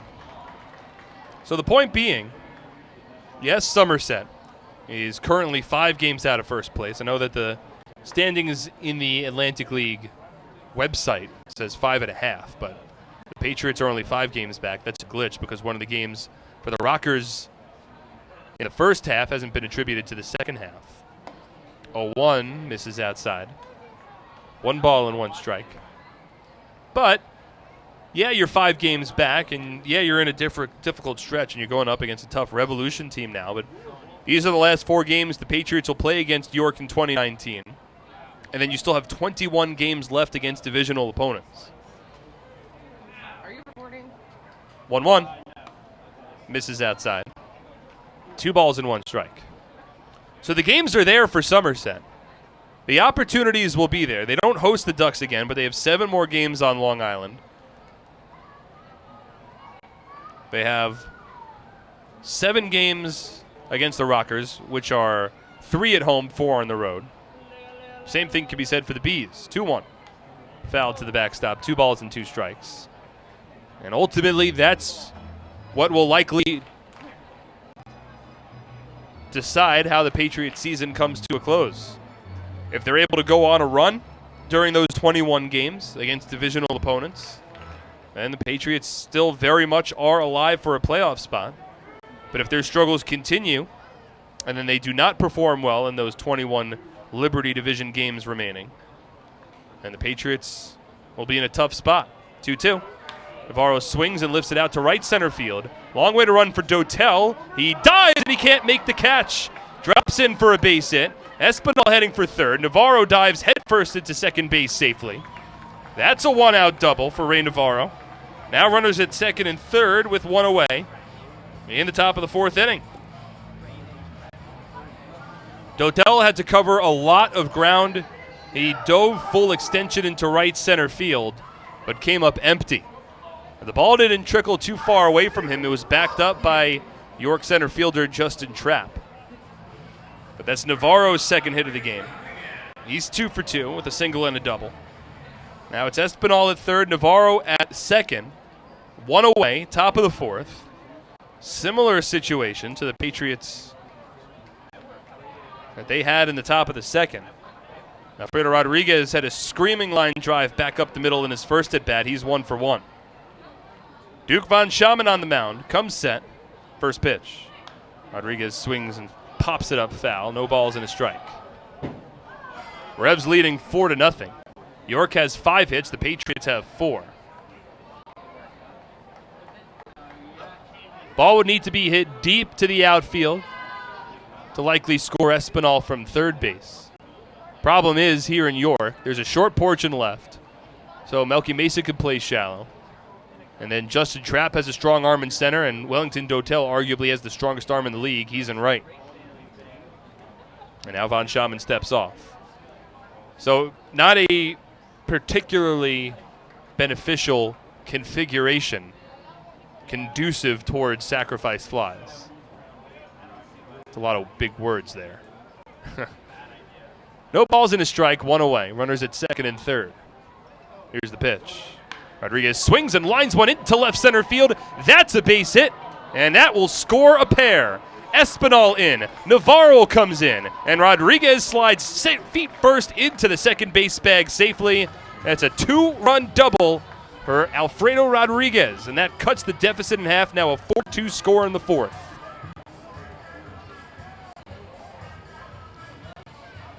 That's a big hit for Alfredo Rodriguez.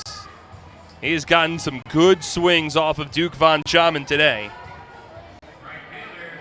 Somerset's been looking for big hits with runners in scoring position, and they just got one from Rodriguez. That was a gapper cut off shy of the warning track by Justin Trapp, but Rodriguez was sniffing two the entire way, as both Edwin Espinal and Ray Navarro jogged around the base paths. So now it's a 4-2 Revs lead. Alfredo Rodriguez off of second. Here's Scott Kelly. Patriots still threatening. First pitch. Kelly swings and bloops one to short, but Ryan Dent's underneath it. Rodriguez back to second base, and that's the second out of the inning.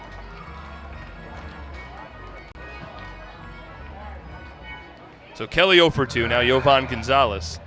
And even one more hit would be big in this inning for the Patriots. They've already answered the Carlos Franco home run in the bottom of the third. They've made this once again a 2-run ball game. One more base hit could trim the deficit to 1 and keep Somerset within striking distance of the Revs. Gonzalez grounded out to third in his first at bat. He's 0 for 1. First pitch. Misses up and in. 1 ball and no strikes. Well, Von Schaman's had a lot of success against the top 3 batters in this Patriots order. Has thrown a combined 15 pitches against the 1 through 3 batters in 6 plate appearances to work through them seamlessly. But the rest of the lineup has put together some tough at-bats against Von Schaman. 1-0. Gonzalez takes a strike on a breaking ball. It's a 1-1 count. So Von Schaman now above 50 pitches. He's at 52 through 3 2/3 innings. Rodriguez off of second. Infield plays back. Outfield straight up. With Gonzalez at the plate. Currently riding a 5-game hit streak. His longest of the season. 1-1. Fastball. Called to strike. 1-2.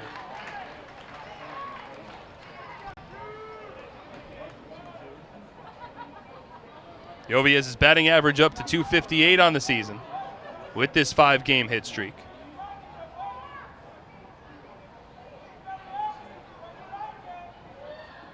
Righty on righty matchup. Von Schaman, glove at the belt, comes set. 1-2. Swinging a soft ground ball up the middle towards center, and it gets in. Rodriguez turns third. He will score. That's a 2-out RBI single for Jovan Gonzalez. And it's a 1-run ball game in the fourth. Didn't get all of it, but got enough. And grounded it back up the middle into center field. Third hit of the inning for the Patriots. And a couple of big hits here in the fourth. The 2-run double from Alfredo Rodriguez. Now a 2-strike, 2-out RBI single for Jovan Gonzalez. He's at first base. The Patriots have plated 3 runs in the top of the fourth and have made this a 1-run ball game. And now we move back to the top of the order with Craig Massey. First pitch. Fastball misses outside. 1 ball and no strikes. So Von Schaman getting roughed up a bit here. He's now allowed 3 runs on 6 hits. All 3 runs have been earned. It allowed just 1 earned run over his last 2 starts entering tonight. 1-0. Breaking ball comes in on the hands, but it's called a strike. 1-1. So it's a 1-run ball game. Massey hitting leadoff for the Patriots tonight. He's 0 for 2. Grounded out to second and flew out on a sharply hit line drive to right field. He's got Gonzalez at first. That's the tying run. 1-1. Massey lifts it foul to the backstop. 1 ball and 2 strikes.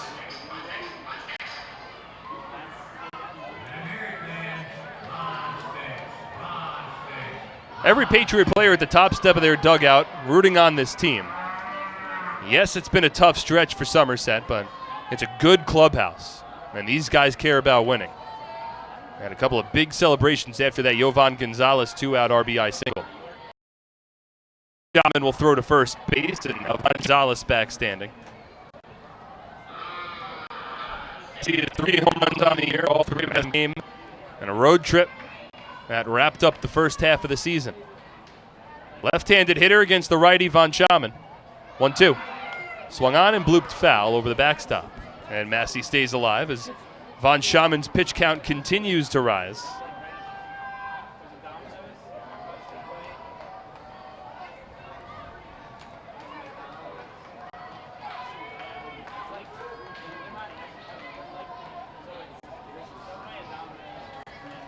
One ball, 2 strikes, 2 out, top of the 4th inning.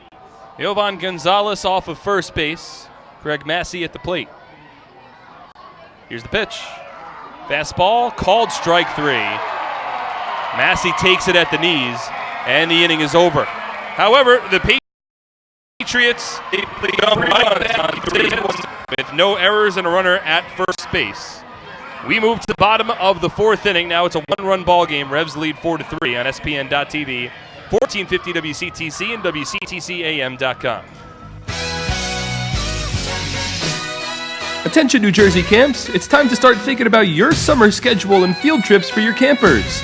The Somerset Patriots Camp Days have returned for the upcoming season. Head over to TD Bank Ballpark in Bridgewater to check out top-notch baseball for the best price in town. The 2019 camp dates are officially set for Thursday, July 18th, Wednesday, July 31st, and Wednesday, August 14th.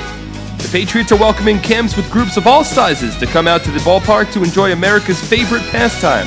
Each game begins at 11:05 a.m. and tickets start at just $8. There are also lunch options available for just $5. In addition, each camp in attendance will be welcomed with a public address announcement and a scoreboard announcement during the game. Camps can also take advantage of our on-field programs throughout the game based on availability. So book now to ensure a memorable baseball-filled, fun-in-the-sun trip for your camp today. Give us a call at 908-252-0700 or visit SomersetPatriots.com to lock down your camp's perfect summer trip.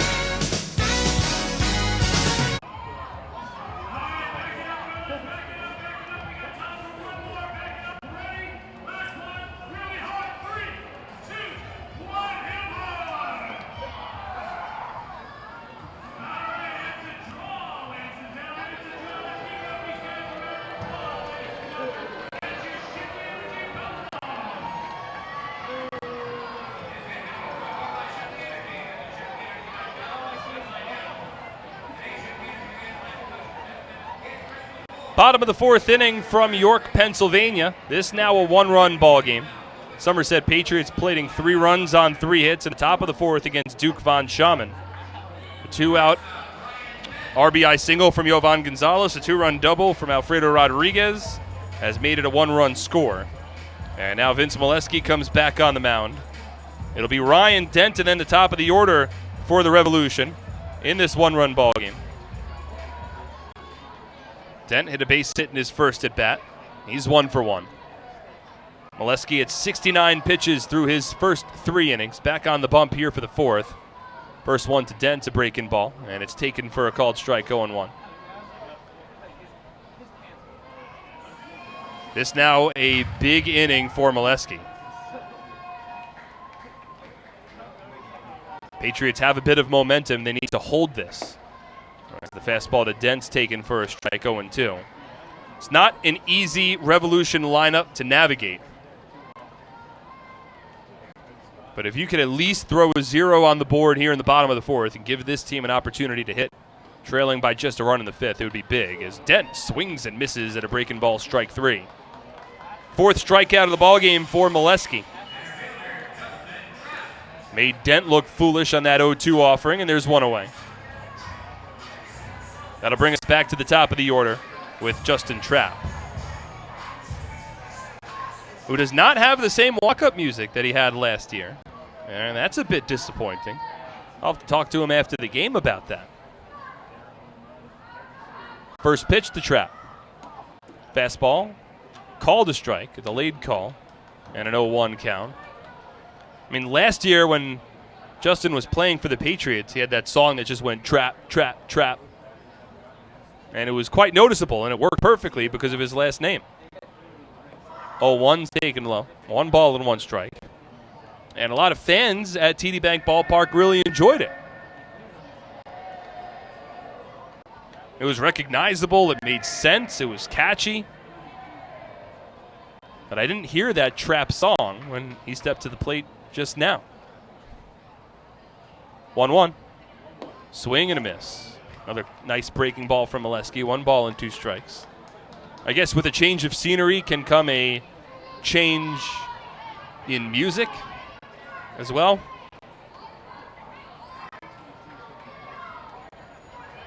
He's behind in the count here against the tall righty. Now the 1-2. Fastball above the letters. 2 balls and 2 strikes.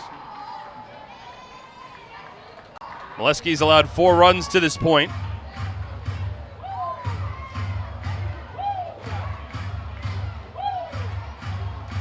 Four runs on 5 hits over 3 1/3 innings. 2-2. Swing and a soft ground ball hit foul down the third baseline. It was a curveball from Molesky, diving low and away from the right-handed hitting trap, and he reached across the plate to get a piece of it. Meanwhile, Von Schaman now threw 4 innings. I think the pitch counts on the scoreboard are a bit off. The lines for these players are off as well.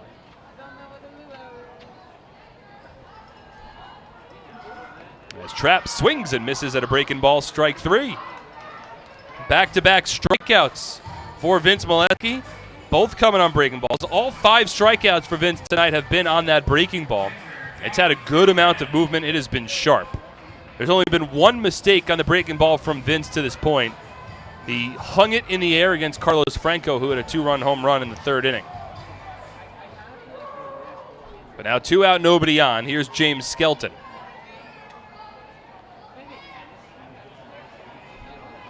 Bottom of the 4th inning, Revs leading by a run. First pitch. Skelton taking all the way, and it's a fastball called to strike 0-1. Give Molesky credit, he's bounced back. There's been really 2 mistakes for Vince, and both of them have been hit out of the ballpark for home runs. Aside from that, he's pitched well. Now the 0-1. Skelton swings, tops it to the right side. Massey makes the backhanded pick. Throw to first in time, and that's a scoreless inning for Molesky. 1-2-3 go the Revs. Patriots still trail by a run. We move to the 5th on SBN.TV, 1450 WCTC and WCTCAM.com. I'm fighting cancer. I'm fighting cancer. I am fighting cancer. I fight every day. Every night. Every hour. Every minute. And every second. Robert Wood Johnson University Hospital and RWJ Barnabas Health, together with the Rutgers Cancer Institute of New Jersey, bring the latest research, treatments, and clinical trials close to home. We're fighting cancer. And I'm not fighting alone. Robert Wood Johnson University Hospital. Let's beat cancer together. Nothing is more important than your child's education. The Somerset County Education Association represents the public school employees that make your child's education possible. This includes more than 7,000 teachers, paraprofessionals, bus drivers, nurses, custodians, secretaries, and other outstanding education support professionals. Visit www.sceanj.org for more information. Together, we can prepare our children for the future.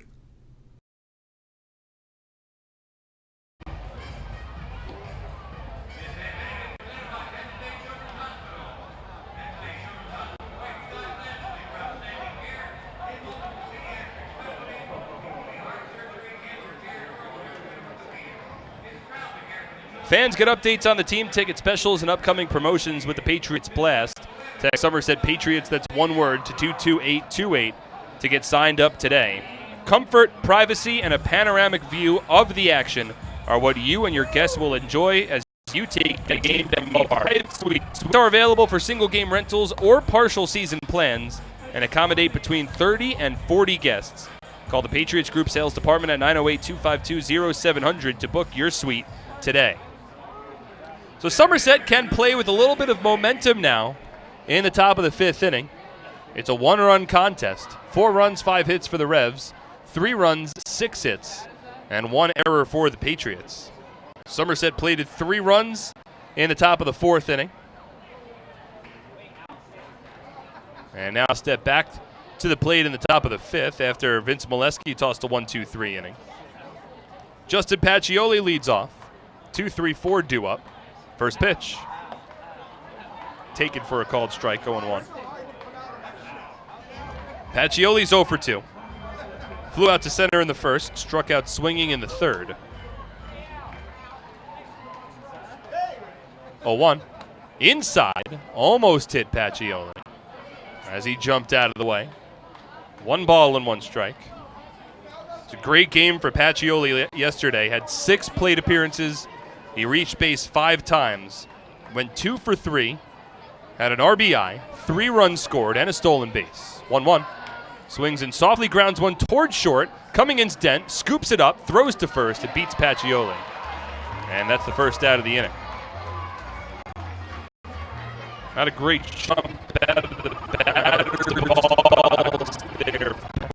Over the last couple of seasons that Pacioli might have a chance to. So now it's Will Kenger to the plate with 1 out, nobody on in the top of the 5th. Kenger is 0 for 2, but he has had a good amount of success against the Revolution this season, including a torrid pace back early in the year. First pitch to Kenger. It's a breaking ball that settles on the outside part of the plate for a called strike, 0-1. Kenger, of course, leads the team in hitting, in home runs, and runs batted in. 0-1. Swings and lines one towards second and over the leaping glove of Henry Castillo into right center field. A base hit for Will Kenger. His first of the 7th hit now for the Patriots. 1 away, top of the board. Kenger was 20 for 50, a .400 batting average against the Revs entering this ball game.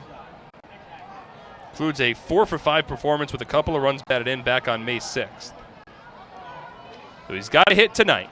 And now Edwin Espinal reached base 2 times so far. A base hit in the 2nd, a walk and a run scored in the 4th. And boy, would it be big if Espinal could start to get hot for Somerset. First pitch.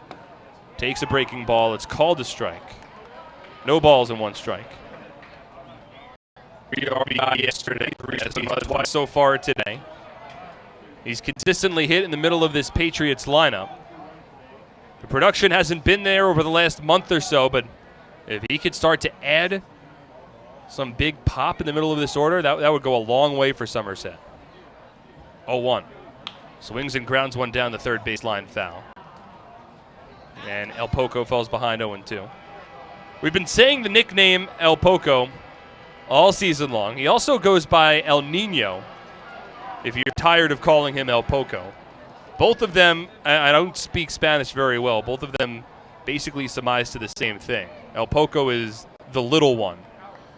And it's supposed to be an ironic nickname because Espinal is anything but little, listed at 6'2", 250 pounds on the Patriots roster.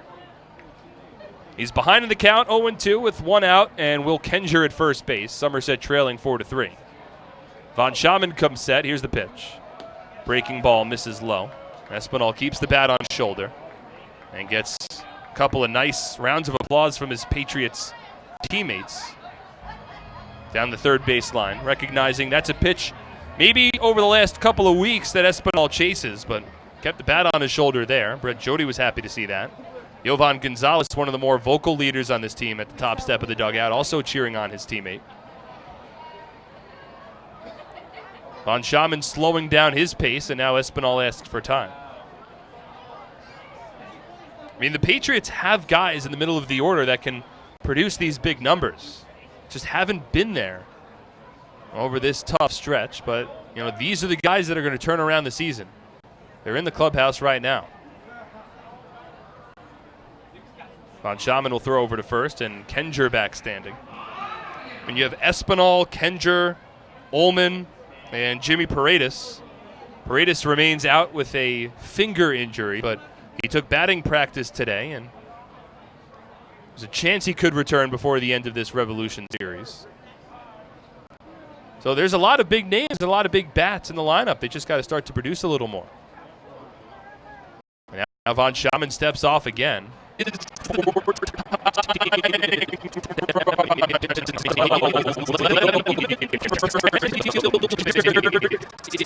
Certainly a threat to get off score position, representing the tying run.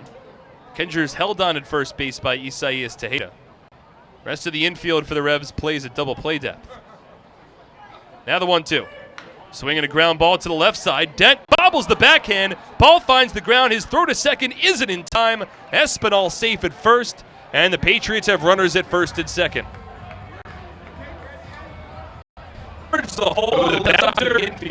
Dent ranged to his right. Made a sliding backhanded pick, but the ball hit against the heel of his glove and ultimately fell to the ground. Dent did not field it cleanly.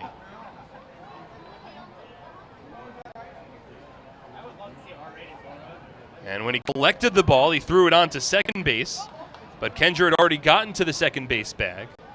I don't know if there's any ruling that's been made to this point, but Espinal is at first, and now it's Michael Ullman, first pitch. Swings and chops one off the shin, drops to a knee. No balls and a strike. Well, there's still no error that has been put on the board yet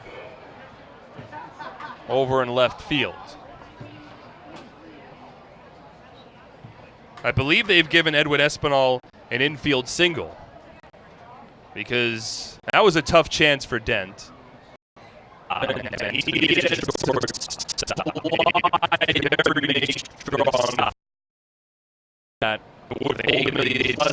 For Dent to get an out there, and works out to the benefit of the Patriots. So Kenger at second, he's the tying run. Espinal at first. Now the 0-1 to Ullman. Slider misses outside. Ullman keeps the bat on his shoulders. 1 ball and 1 strike. So another good opportunity. Somerset certainly had their chances against Von Schaman to this point. They have 8 hits. They already have 3 runs to show for it. And now runners at first and second, 1 away. They trail by a run. Ullman's 0 for 2. He has flied out to left center, and he has struck out looking. Strong arms in the outfield for the Revs. Well, there's never a given on a base hit to the outfield. Strongest arm is in right. Not a very large lead off of second base for Will Kenger. 1-1. Ullman takes low and in. Checked his swing. Appeal to first. Didn't go around. 2 balls and 1 strike. Michael Ullman had a stretch earlier this season in which he recorded an RBI in 9 straight games from July 2nd through July 16th. Had 12 total RBI over that stretch. Has 43 runs batted in on the season. That's second on the active roster. 2-1. Swing and a miss. Slow slider from Von Schaman got Ullman a little out in front. 2 balls and 2 strikes. It's always so tempting with that short porch in left field here for a right-handed hitter to swing for the fences. Looked like Ullman was taking a big cut there. Meanwhile, there is a pitcher that's getting loose in the Revs bullpen. Well, Von Schaman might be approaching the end of his day. 2 on, 1 away. Here's the 2-2. Fastball taken, strike 3 called. I don't know what Ullman was looking for there. Maybe he was thinking breaking ball. But that pitch was right down the middle, and Ullman just opted not to swing. On a 2-strike count, that's a real tough pitch to take, especially on a fastball. I mean, that one was right there for Ullman, and he just kept the bat on his shoulder. So that's the 4th strikeout for Von Schaman. And now it's Ray Navarro to step in. 3 of the 4 strikeouts for Von Schaman have been looking. There's 2 away now in the top of the 5th with runners at first and second base. Navarro is 2 for 2. Base hit in the second, double and a run scored in the third. Is Kenger at second base, that's the tying run. Espinal at first. And the first one to Navarro misses low and in. 1 ball and no strikes. Patriots got a big 2-out RBI single from Yovan Gonzalez in the top of the fourth. That made it a 1-run ball game. Patriots have struggled with runners in scoring position. However, they are 2 for 6 today. Von Schaman comes set. 1-0. Outside. 2 balls and no strikes. Navarro's another guy who is expected to be in the middle of this Patriot order all season long. He's battled injuries a couple of different times. He has 3 home runs and just 15 RBI, and Somerset was expecting bigger numbers out of the former big leaguer coming into the season. Has an opportunity here, the 2-0. Fastball misses up and away, 3 balls and no strikes. Well, Alfredo Rodriguez awaits on deck. He's 2 for 2 swings and a couple of hard-hit balls against the righty. Patriots would love to see him get an opportunity here in the 5th. I would give Navarro the green light, however. 3-0. And it's taken for a called strike. Knee-high outside part of the plate, so not the pitch that you want to swing at on the 3-0. It's well placed by Von Schaman. Kenger continues to lead off of second. Espinal off of first. There's been a couple of base hits in the inning for the Patriots. They have 8 hits total against Von Schaman. Put together 13 hits last night, so maybe a sign that this lineup is starting to turn around a bit. But Somerset still trails by a run in the top of the 5th inning. With 2 on and 2 out, a 3-1 count, Navarro at the plate. Here's the pitch. And it's a fastball inside part of the plate, a called strike, 3-2. And another pitch that seemed to be pretty much right there, but Navarro opted not to swing. So now the runners will be in motion. Kenger is going to get a head start off of second. Espinal is going to get a head start off of first with a full count and 2 out in the top of the 5th. Here's the pitch. Breaking ball lined foul. And Navarro stays alive.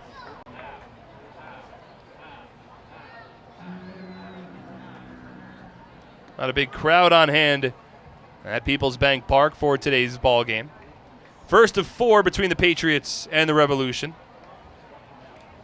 Tomorrow night's game will feature Rick Teasley on the bump for Somerset. He'll hope to bounce back after a tough outing in his last start. He'll work against Ricky Schaefer in his first season with the Revs. Still runners at first and second. 3-2.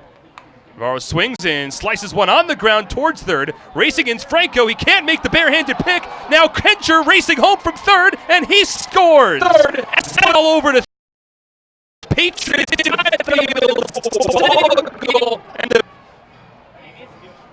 An unconventional grounder there from Ray Navarro.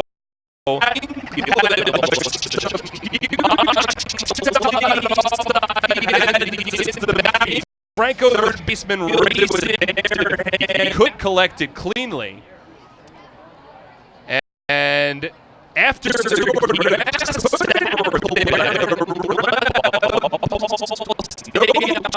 the ball up, recognized that, and third, there was Espinal was able to make his way over to third base as well. Now it's Alfredo Rodriguez, and he takes the first pitch for a called strike, 0-1. Well, that'll go down as an infield single for Navarro. It has to be. It was a difficult chance. And I would imagine there should be a run batted in given to Navarro as well, but we'll await confirmation on that. It doesn't look like there's been any error on the play. It was just more so a mental error from York. 0-1. Rodriguez swings and lines it into left field. That's a base hit, and the Patriots take the lead. Alfredo Rodriguez with a 2-out RBI single over the leaping glove of the third baseman Franco, and Somerset leads it 5-4 in the 5th. And that's going to be it for Duke Von Schaman. A jig from Somerset. They placed Von Schaman from the ballgame. And from behind, they now lead 5-4. He will step us up by a run on ESPN and NBC14am.com. It's time to celebrate with a birthday party at a Somerset Patriots game. Introducing our exclusive Domino's All-Star birthday packages for the upcoming season. Got a kid you want to have remember a special birthday for years to come? Their next birthday, the most memorable one yet. Book a party package and upper box seating, enjoy an all-you-can-eat barbecue buffet in the NJM picnic area, or elevate your party into a fun-themed private suite uniquely designed for kids. Every Patriots party also comes with a crowd rendition of Happy Birthday with the birthday child on the field, a birthday t-shirt, an autographed baseball, and birthday invitations. Contact our group sales department for more information on how to celebrate a birthday in style today.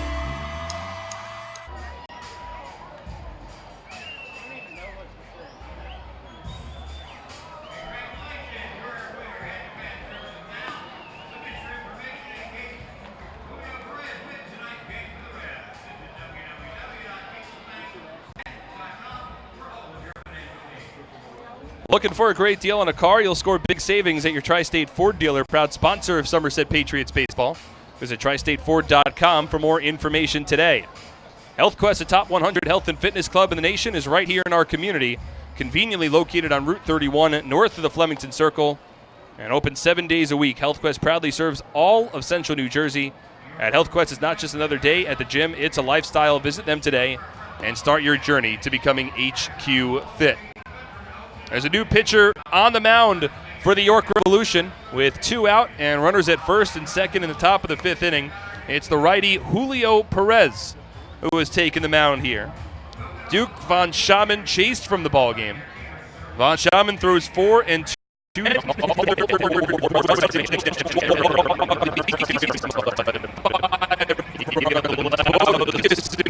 Closed on Von Schaman just yet because Navarro at second, Rodriguez at first, both Von Schaman's responsibility. And now it's Perez who's entered this ball game for the Revolution, and he'll try to keep it at a one-run ball. He's 5-1 on the year with a 3.83 ERA. This now his 41st relief appearance of the season. Also has 4 saves, but he has struggled with his command. 29 walks over 40 innings for Perez. He takes the mound here with Scott Kelly at the plate. Navarro off of second, Rodriguez off of first. Somerset leading 5-4. Here's the pitch. And it misses up and away, 1-0. Have a confirmation.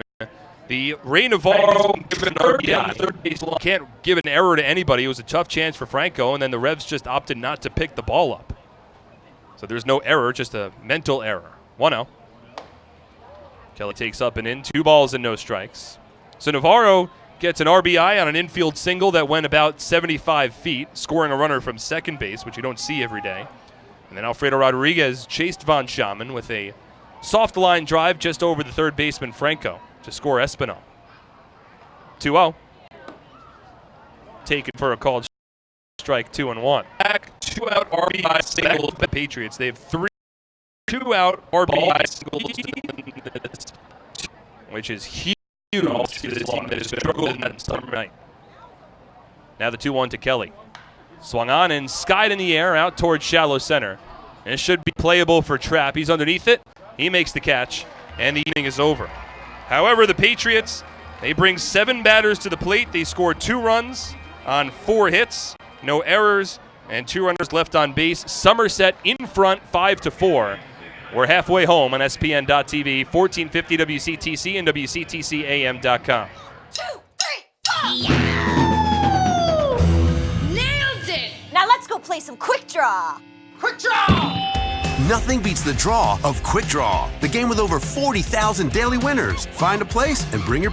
Happy with this year's tax refund? Probably not. Well, Flemington Department Store can't change the tax law, but can make things less taxing by crediting you double the sales tax on most top-quality brand sofas, chairs, recliners, bedroom and dining room sets. Jersey's property showroom. That's right. Flemington is paying your sales tax plus giving you a matching credit when you buy furniture, plus free delivery. The double sales tax credit event is going on now, only at Flemington Department Store. Okay, let's kick it off with a power sprint. Go, go, go. Stop. Killer class. Let's go play quick draw. Nothing beats the draw of Quick Draw. A $1 bet could win up to $100,000. Find a place and bring your people.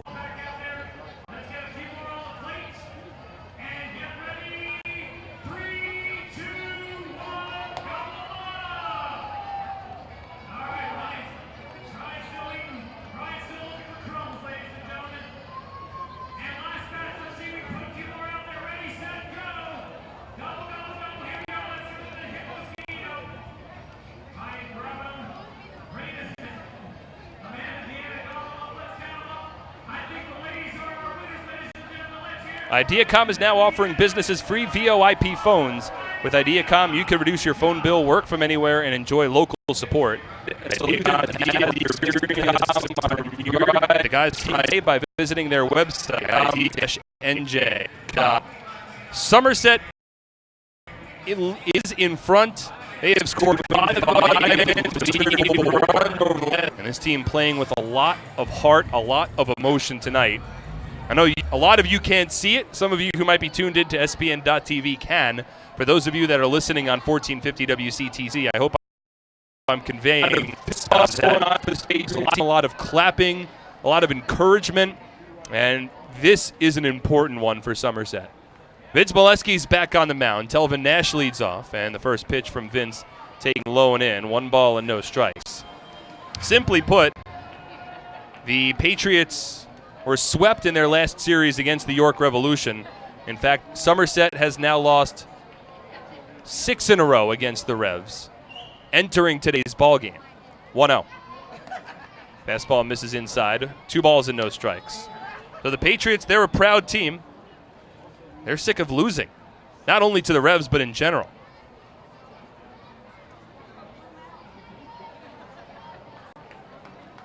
They've rallied for 5 runs. They lead 5-4. 2-0 to Nash. A breaking ball that clips the upstairs part of the plate. And it's a 2-1 count.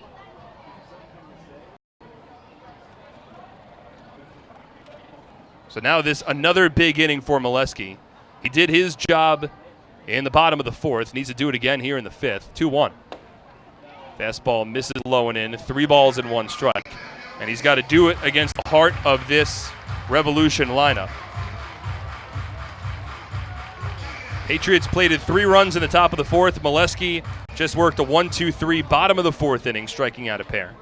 Now Somerset has taken the lead, but middle part of the order due up here for the Revs. 3-1.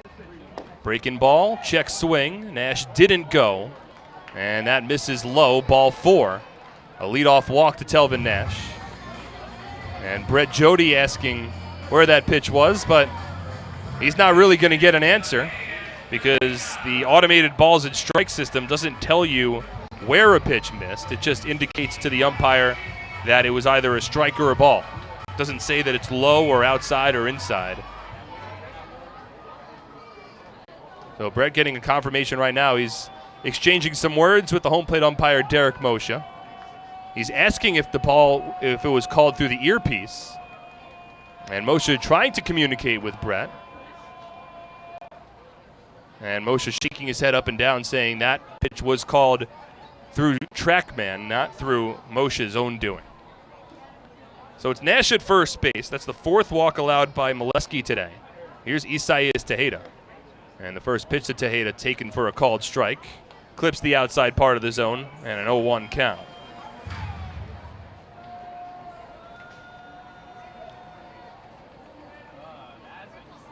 Molesky now at 86 pitches. He's working into the 5th inning. 0-1. Swung on a hard hit line drive to left, but right at Will Kenger. He makes the catch. Back to first base goes Telvin Nash, and there's 1 away. So Tejeda retired. Certainly not an easy man to set down, but Tejeda's now 0 for 2 with a walk. There's 1 away. That'll bring up Carlos Franco, who's reached base 2 times today. Well, we'll have to keep our eye on now is how long in this ball game does Vince Molesky stay in? Aside from 2 mistakes, Molesky's done a strong job today against a very dangerous Revolution lineup. He currently has the lead, but he's approaching a season high in pitches. In fact, he's already at that number. It's a new season high in pitches for Molesky. Carlos Franco at the plate, and the first pitch from Vince, a fastball misses inside, 1-0. The previous high for Molesky was 78 pitches. He threw that over 5 2/3 innings against the Lancaster Barnstormers back on July 25th. And Molesky has already eclipsed that. He's about to throw pitch number 88. 1-0. Breaking ball, taken for a called strike. Gets the call from Trackman. And it's a 1-1 count. Franco walked in his first at bat, hit a 2-run home run over the left center field fence his last time up. He's got a runner at first with 1 away. Here's the pitch. Breaking ball taken low. 2 balls and 1 strike. And for Vince, it's come to a point now where he's throwing such a steady diet of this breaking ball. He's got to either locate it perfectly to get the called strike, or the Revs have seemingly made an adjustment. They're not really swinging too often at these breaking balls anymore. That's now the 3rd time through the order. That's a fastball, and it just misses low and in. Jovan Gonzalez pointing the glove 2 times back towards Molesky to indicate to him that's exactly where he wanted the pitch thrown. It just didn't get a part of the automated strike zone. Nash at first, he's the tying run. 3-1 to Franco. Called a strike. Outside part of the plate. That's a big one there from Vince, as Franco is frustrated. I don't think we'll see Telvin Nash take off from first, but 3 balls and 2 strikes with 1 out. Bottom of the 5th, a runner at first base. Somerset leading by a run. The pitch. Breaking ball, tapped to the backstop. And the count remains full. There is movement now in Somerset's bullpen down the left field line. See if we can get a word as to who that is that's pitching. It's Nate Rowe that's starting to get loose. So Rowe likely to be the first one out of the pen for the Patriots tonight. Sure, Somerset would love to get Molesky through the 5th here. 3-2. Taken low, ball 4. Molesky went with the breaking ball, and Franco didn't bite. Second walk of the inning for Molesky. That's the pitch that he needed to throw in that spot. It was a breaking ball with a good amount of bite, hoping that Franco would swing, and if not, that it would clip the lower part of the strike zone. Neither happened for Vince. So now the Revs are threatening with runners at first and second and 1 away. Here's Wellington Dotel, who's 0 for 2. And Molesky will stay in the ballgame north of 90 pitches. First one to Dotel, misses low and outside, and it gets away from Gonzalez. Nash to 3rd and Franco to 2nd. And not a good sign there. Release point was way off for Molesky. Pulled that fastball, and it missed low and away to the right-handed hitting Dotel. So now runners are at 2nd and 3rd, a 1-0 count, and an opportunity where a base hit from Dotel could regain a Revolution lead. Not the fastest base runners in the world for York. Infield plays back with 1 away. And the 1-0, swing and a miss. Dotel dropped to a knee, chasing that one well off the plate. 1 ball and 1 strike. A strikeout would be huge for Molesky. We're waiting on decks the righty Melky Mesa. I get the feeling that this could be Vince's final batter, one way or the other. Nate Rose continuing to get loose.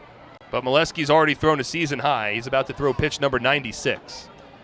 Not before Dotel steps out of the right-handed batter's box.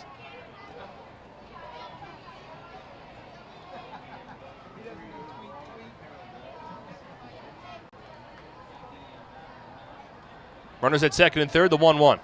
Swinging a soft ground ball to 3rd. Coming in's Navarro. Nash opts not to go. The throw to first, but Dotel beats it out. Dotel hustling down the first base line, and he beats the throw from Ray Navarro. Holding at 3rd is Telvin Nash, but the bases are now loaded with 1 away. That almost was a big out for Somerset, but Navarro hesitated just for a moment. And Brett Jody's going to come out of the dugout. That's going to be it for Molesky. So almost a big ground out, but Navarro had to come in a little bit. The ball wasn't hit particularly hard. And Dotel hustling down the first base line, able to beat the throw. So that's going to be it for Vince. He leaves the ball game with one out in the bottom of the fifth inning, and the bases loaded. Nate Rowe is going to come in with a big spot resting on his shoulders. Somerset leading by a run, but he's going to inherit 3 base runners. And we'll set the setting when we return after the pitching change on SPN.TV, 1450 WCTC and WCTCAM.com. Nothing is more important than your child's education. The Somerset County Education Association represents the public school employees that make your child's education possible. This includes more than 7,000 teachers, paraprofessionals, bus drivers, nurses, custodians, secretaries, and other outstanding education support professionals. Visit www.sceanj.org for more information. Together, we can prepare our children for the future.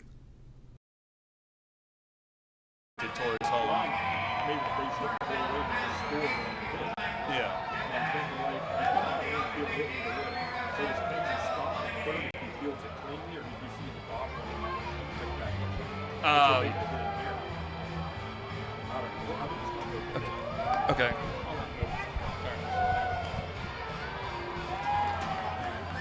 Hey fans, do you have a group of friends or coworkers you want to entertain? Then come to TD Bank Ballpark and party with the Patriots on our Audi Suite Level. The Patriot Suite Level is brought to you by your New Jersey Audi dealers and the all-new 2019 Audi Q5 SUV. Take a test drive today and see for yourself why the Audi Q5 was born to not conform. Patriots are leading by a run in the bottom of the fifth inning, but a dangerous spot as Nate Rowe enters. Rowe will work with the bases loaded and one away, and the batter will be Melky Mesa for the York Revolution. Rowe's been getting a lot bigger opportunities as of late. He's pitched very well. His ERA has dropped to 4.13. He has allowed just 2 earned runs over 12 innings across his last 10 relief appearances. A 1.50 ERA over that stretch. Now he'll have to inherit 3 base runners. Patriots infield, left side playing at double play depth. Edwin Espinal not too deep over at first. Mesa is 1 for 2 at a base hit in his last at bat. 2 walks and an infield single have loaded the bases for the Revs in the bottom of the fifth inning. The righty Rowe comes set. First pitch. Slurve swung on a line drive into left field. It's a base hit. The Revs have tied it up. Holding at third base is Franco, and the throw comes into third, and the tag is in time. Franco took a hard turn around third. The Kenger throw was cut off by Rodriguez, who shifted the ball to Navarro. The tag applied, and that's the second out of the inning. The Revs have tied it up. Melky Mesa gets an RBI on the single, but a base running mistake from Carlos Franco has now made it 2 away with runners at first and second. So Mesa attacked the first pitch breaking ball from Nate Rowe, lined it into left field. Telvin Nash scored from third. The game is now tied at 5. But there's 2 out. Franco out on a 7-6-5 putout. Dotel at second, Mesa at first. Here's Henry Castillo. First pitch from Rowe. Fastball misses up and in. A little bit of acting from Castillo as he jumped out of the way a little more than he needed to. Ball was already in the glove of Gonzalez, and then Castillo jumped and flailed the arms in the air. 1 ball and no strikes. Castillo's 0 for 2 today. Revs have the tying run in scoring position. This game's tied at 5. 1-0.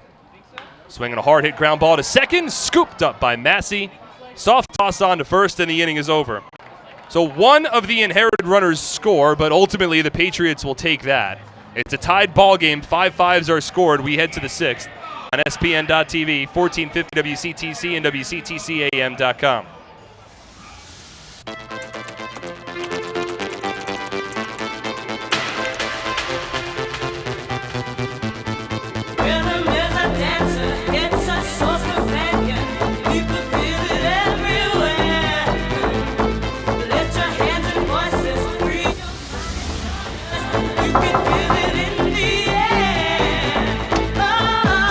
Sorry, we were running late. No problem. Come on in. This season, T-Mobile is partnering with Little League to make sure every kid can feel like an all-star. With T-Mobile, parents across the country can share the action, the highlights, and the lowlights. And the stars of tomorrow get a chance to shine today. From Little League to the big leagues, T-Mobile has you covered. Now connecting 99% of baseball fans. T-Mobile. I'm not sure if you can. I thought, just from my eyes, that it made sense the way you called it. You can't rule an error if you can first take safe. But I'm not sure. I don't know unless you rule an error that just advanced the ball from third.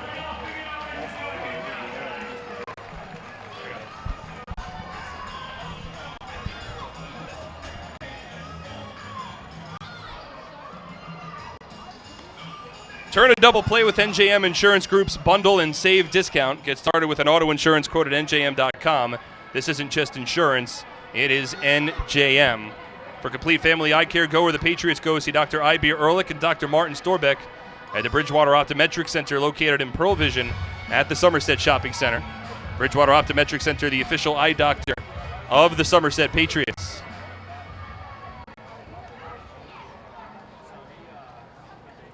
So we are tied at 5 as we move to the top of the 6th inning.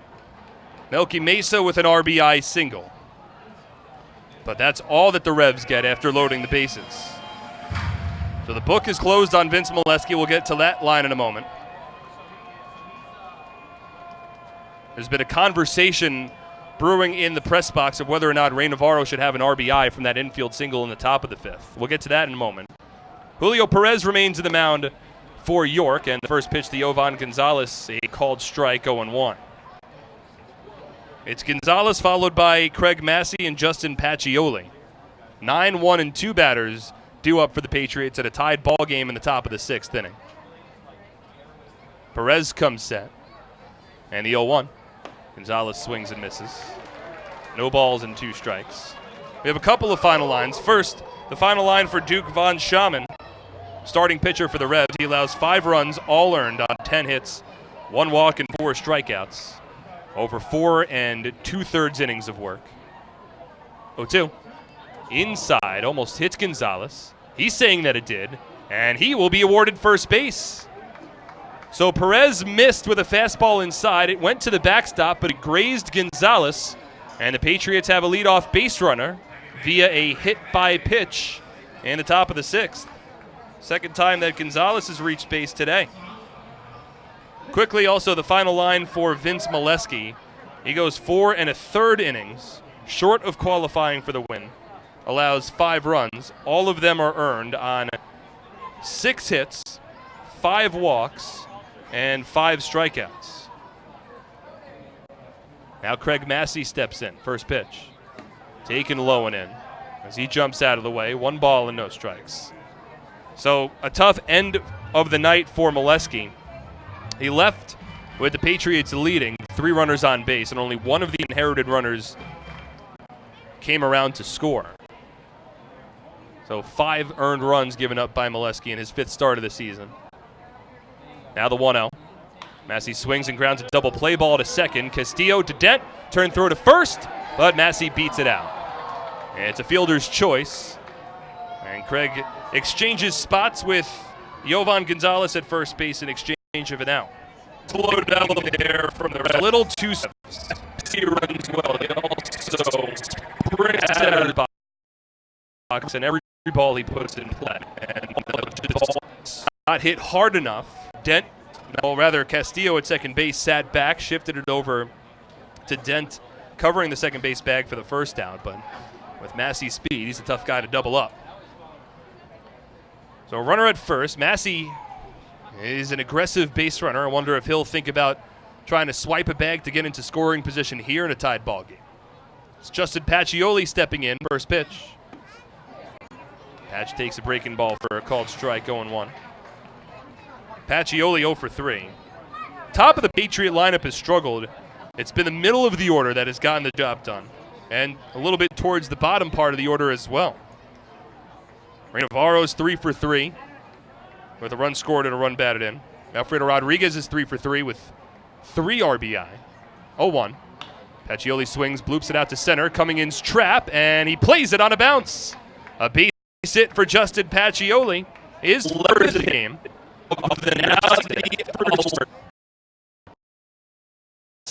second with runners at first. And excellent speed along the base paths as well. Massey and Pacioli, two of the faster guys on this team. It's Massey at second, Pacioli at first, and this is the spot of the order that the Patriots want to see. It's Will Kenger stepping in, 1 for 3 at a blooper out to right center field in his last at bat. First pitch from Perez, swung on and fouled off. Kenger got a fastball that he liked. It was down the middle. It was a little lower in the zone, which is where he likes the ball. Has a bit of that left-handed uppercut swing that has worked out quite well for him this season. But it was a little late on the hard fastball from Perez. And he falls behind in the count 0-1. Edwin Espinal awaiting on deck. Here's the pitch. Change up, misses outside. 1 ball and 1 strike. Make no mistake about it, this is an important game for the Patriots. I could just tell from the way that the emotion shown on the mound, the emotion with every player at the top step of their dugout, Somerset wants this one bad. 1-1. Misses inside, 2 balls and 1 strike. I mean, for such a proud franchise, nobody's happy with the way that the last couple of weeks have gone. Somerset's lost 11 of their last 13 games. But they did win yesterday, and they're putting up a big fight today after falling behind 4-0 early. They've rallied, and this game is tied at 5. 2-1. Kenger swings, lifts it out towards right center field. Dotel ranges over, and he can't get there. Drops it for a base hit.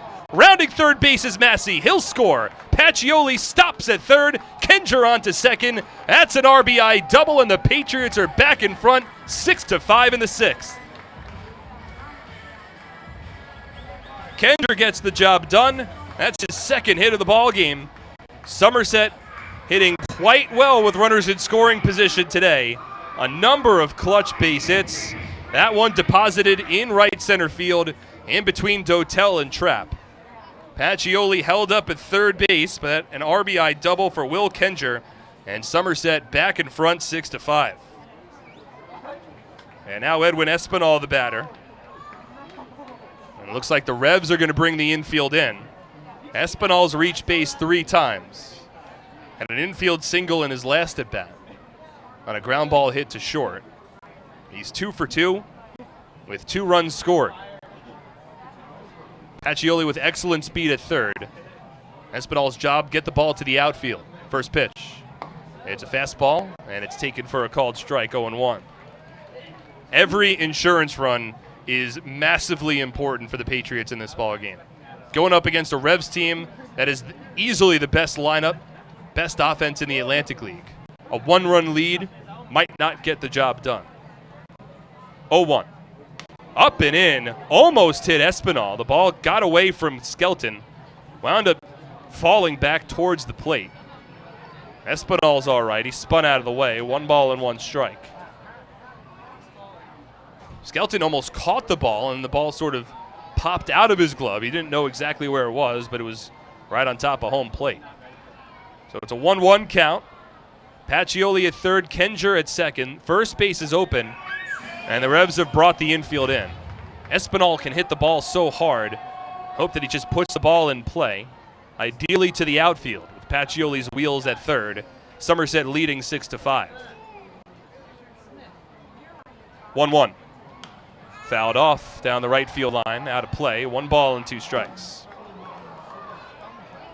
Espinal certainly prone to a strikeout. He's got Michael Ullman awaiting on. Kiros, the lefties, early begun throwing in the Revs bullpen down the right field line. Already a run home in the inning for the Patriots. Julio Perez, first reliever used by Mark Mason today. The Patriots are threatening. Runners at second and third, one away. Now the 1-2 pitch. Misses low and outside, and pick made by James Skelton. Was close to the plate. That one was not. Skelton with a backhanded pick, stretching out towards the left hand, ball just away from him. Pacioli likely races home from third. But a big-time pick from James Skelton holds the base runners at their respective bases. Now a 2-2 count between the power-throwing Julio Perez and the power-hitting Edwin Espinal.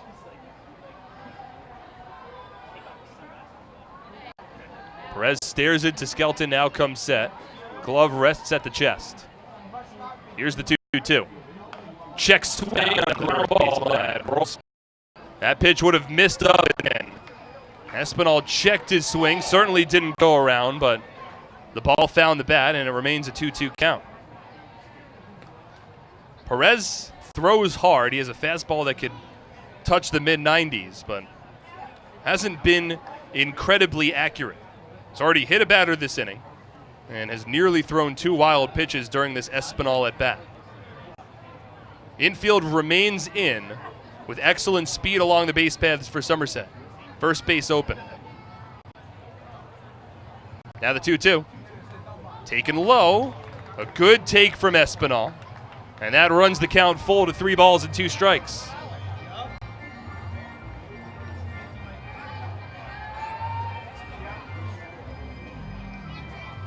Michael Ullman on deck, he's 0 for 3. Already 6 runs on 12 hits for the Patriots. A day after they put 11 runs on 13 hits against the Blue Crabs. So a couple of strong offensive outbursts for Somerset's lineup, but they could use more. 3-2 to Espinal. Swung on and driven out towards left field. Mesa makes the catch. Pacioli's going to tag. He was late getting back to the third base bag, but he scores, and over to third base goes Kenger. Espinal gets the job done. That's a big insurance run on a sac fly, and Somerset now leads 7-5. Espinal Pacioli's first couple of steps were in, and then realized that Mesa was able to line it up. Mesa made the catch, and even after Mesa made the catch, Pacioli still had to retreat to the third base bag to get his foot on third and then race home. Mesa has a strong arm, but Pacioli was able to score. And a heads-up play by Will Kenger to take off from second base and advance to third. It's the 36th run batted in of the season for Edwin Espinal. 2 runs home in the inning. Here's Michael Ullman with a runner at third base. First pitch. Swing and a miss. Got a fastball, attacked it, swung for the fences, and came up empty. 0-1. 3 runs in the 4th inning for the Patriots, 2 in the 5th, and now 2 more here in the 6th. They lead the Revolution 7-5. And even another important insurance run leads off of third base. 0-1 to Ullman. Swung on and lifted down the right field line, tailing towards the foul pole. And it will land in the stands foul. 0-2.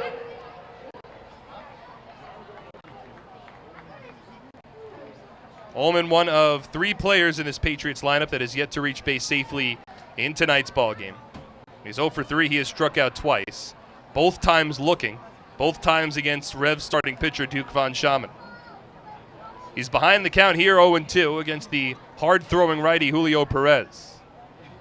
Here's the pitch. This one lifted foul down the right field line into the stands. Ullman's fought off a couple of pitches.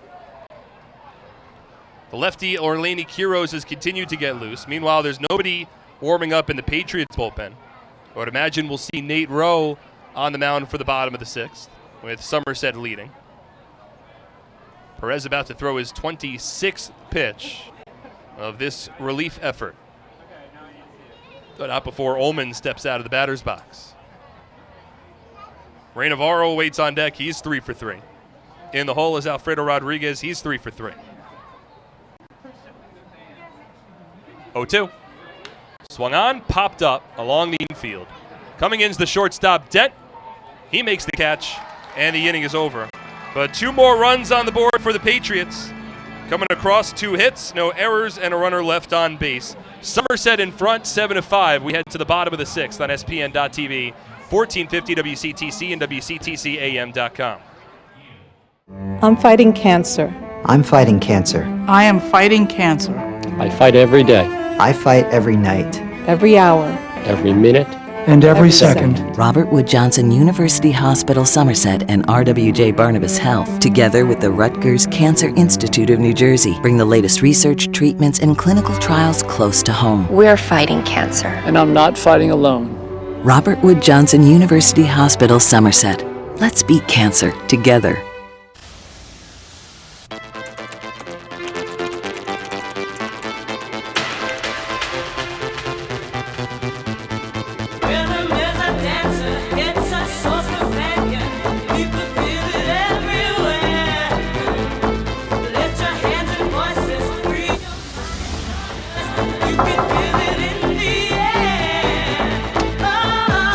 Sorry, we were running late. No problem. Come on in.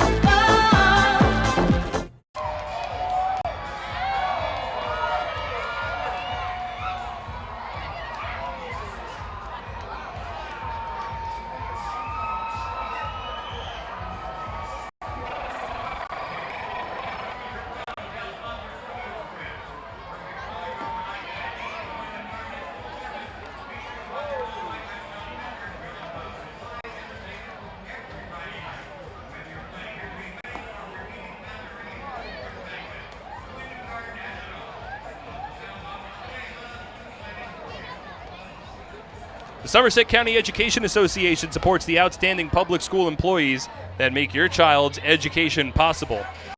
We return for the bottom of the 6th inning. It has been a back and forth, fun ball game tonight. The Patriots were trailing 4-0. They rallied and took a 5-4 lead. The Revs tied it up in the bottom of the 5th, but the Patriots escaped further danger. And then at the top of the 6th, 2 more runs on the board for Somerset. Will Kenger RBI double and an Edwin Espinal sac fly. Now Nate Rowe back on the mound, and his first pitch to Ryan Dent taken for a called strike, 0-1. This is not the type of game that this Patriots team has normally been built to win, but they're leading currently. 0-1. Breaking ball, misses inside. 1 ball and 1 strike. We've discussed ad nauseum, probably too often to be completely honest, how much this lineup has struggled. But that's not the case tonight. 1-1. Dent fouls it off. 1 ball and 2 strikes. I mean, looking over the numbers really over this 13-game stretch where Somerset's dropped 11 of 13, collectively they're hitting .204, which is the lowest batting average in the Atlantic League over that stretch. They've scored a league-low 37 runs, a league-low 30 RBI, and a league-low 278 on-base percentage over that stretch. They've come out of it, at least tonight, as the 1-2 breaking ball to Dent misses inside, 2-2. And it's promising considering the way that they played against the Blue Crabs last night. 11 runs on 13 hits yesterday, and so far 7 runs on 12 hits today. Very promising at-bats for Somerset. 2-2 to Dent, misses outside. 3-2 has been handed off to the bullpen. Vince Molesky's done after 4 1/3. Nate Rowe got the final 2 outs in the bottom of the 5th. Now he's on the mound for the 6th. 3-2 to Dent. Misses low, ball 4.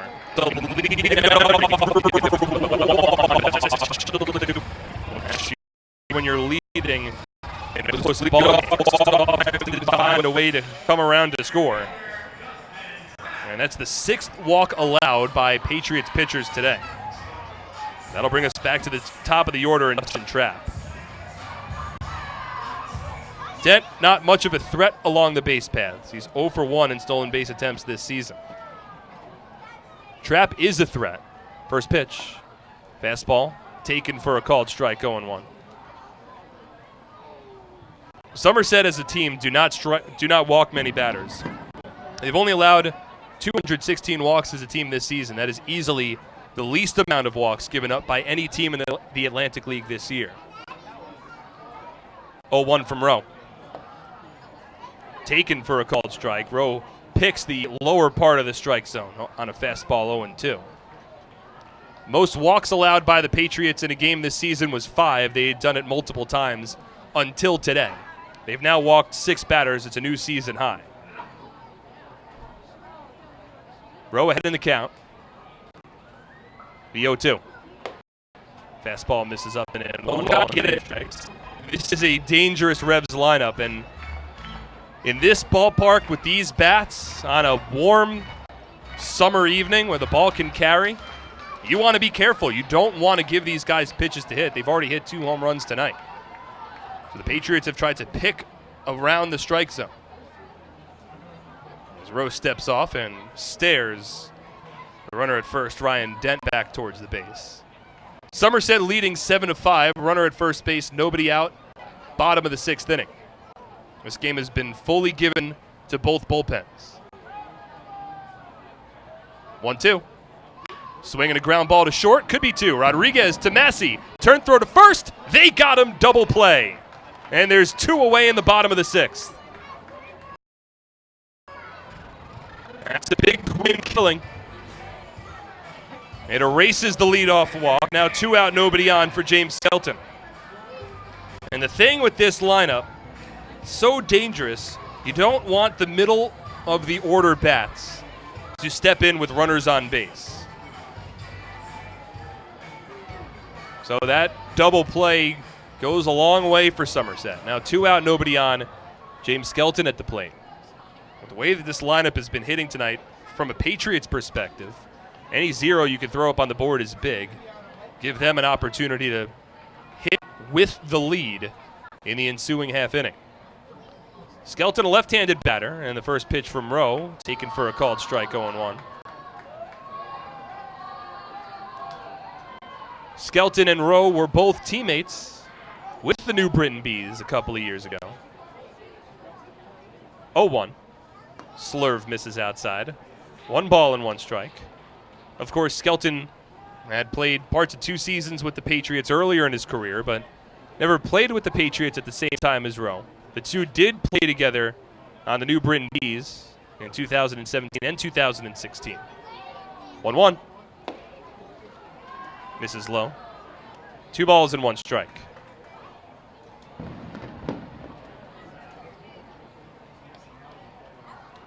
Skelton's 0 for 2 today. He drew a walk and scored a run back in the first inning. 2-1 from the righty. Fastball misses outside. 3 balls and 1 strike. Believe both Skelton and Rowe were also teammates in the 2017 Atlantic League All-Star game that was played at TD Bank Ballpark. Rowe comes set. Here's the 3-1. Swing and a miss. Took a little off that pitch. Got Skelton out in front, 3-2. Patriots have struck out 5 batters today. And they've walked 6. It's a full count with 2 away, and Telvin Nash awaiting on deck.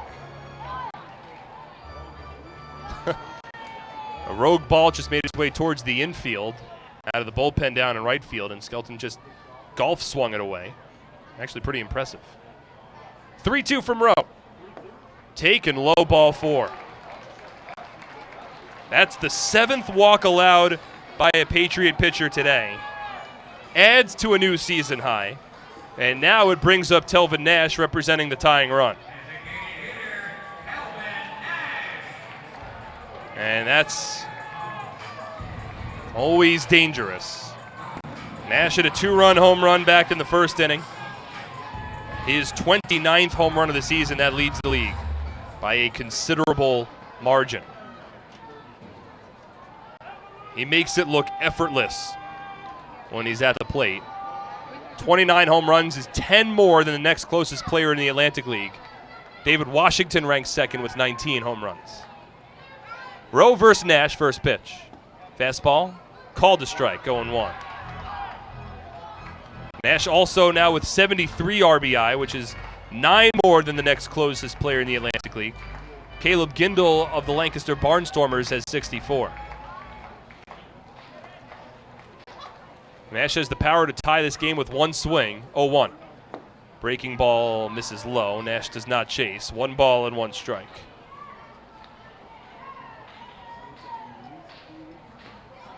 Nash drew a walk to lead off the 5th inning and came around to score what at the time was a tying run. So he's scored 2, he's driven home 2. Skelton at first, 2 out, 1-1. Breaking ball outside, 2 balls and 1 strike.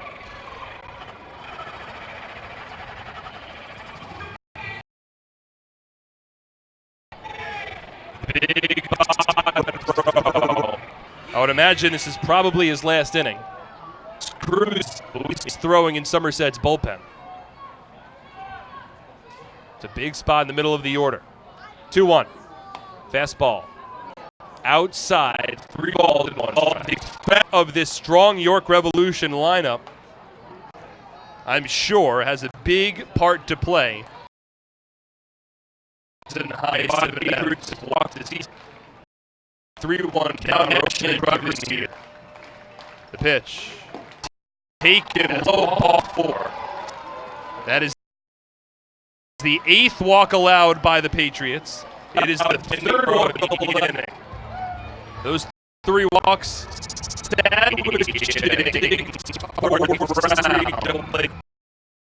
around Justin Trapp. Vince Molesky walked 5 batters over 4 1/3.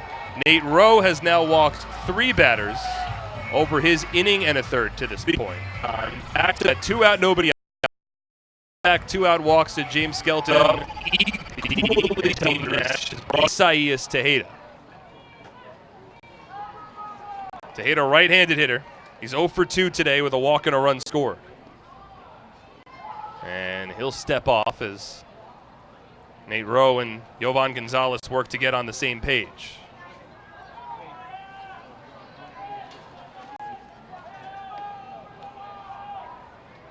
Rowe comes set. Righty on righty matchup, first pitch. Fastball taken for a strike, throw to first, and back in safely is Nash. He lunged towards the first base bag, and he has thrown his helmet in frustration. He might have gotten a bit hurt over at first base. He just left now. Mark Mason, along with Revs trainer Chong Choi, cut him out, but they're not going to come all the way, or now they are.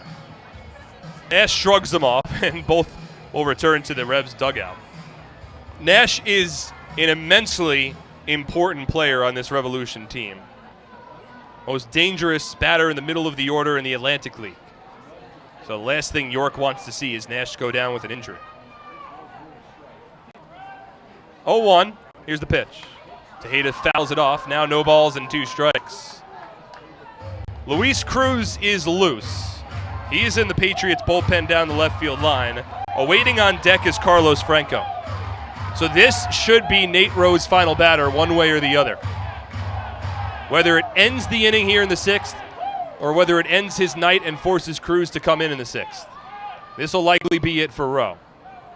James Skelton off of second, Tel Nash off of first. 2 out, bottom of the 6th inning. Here's the 0-2. Swing and a miss, he got him! Rowe sets down Tejeda on a fastball, and they keep the Revs off the scoreboard. No runs for York. No hits, no errors, and 2 runners left on base. We move to the 7th, Somerset leading by 2 on SPN.TV, 1450 WCTC, and WCTCAM.com. What better way to spend a summer night than taking a group to a Somerset Patriots game? Enjoy one of the best ways for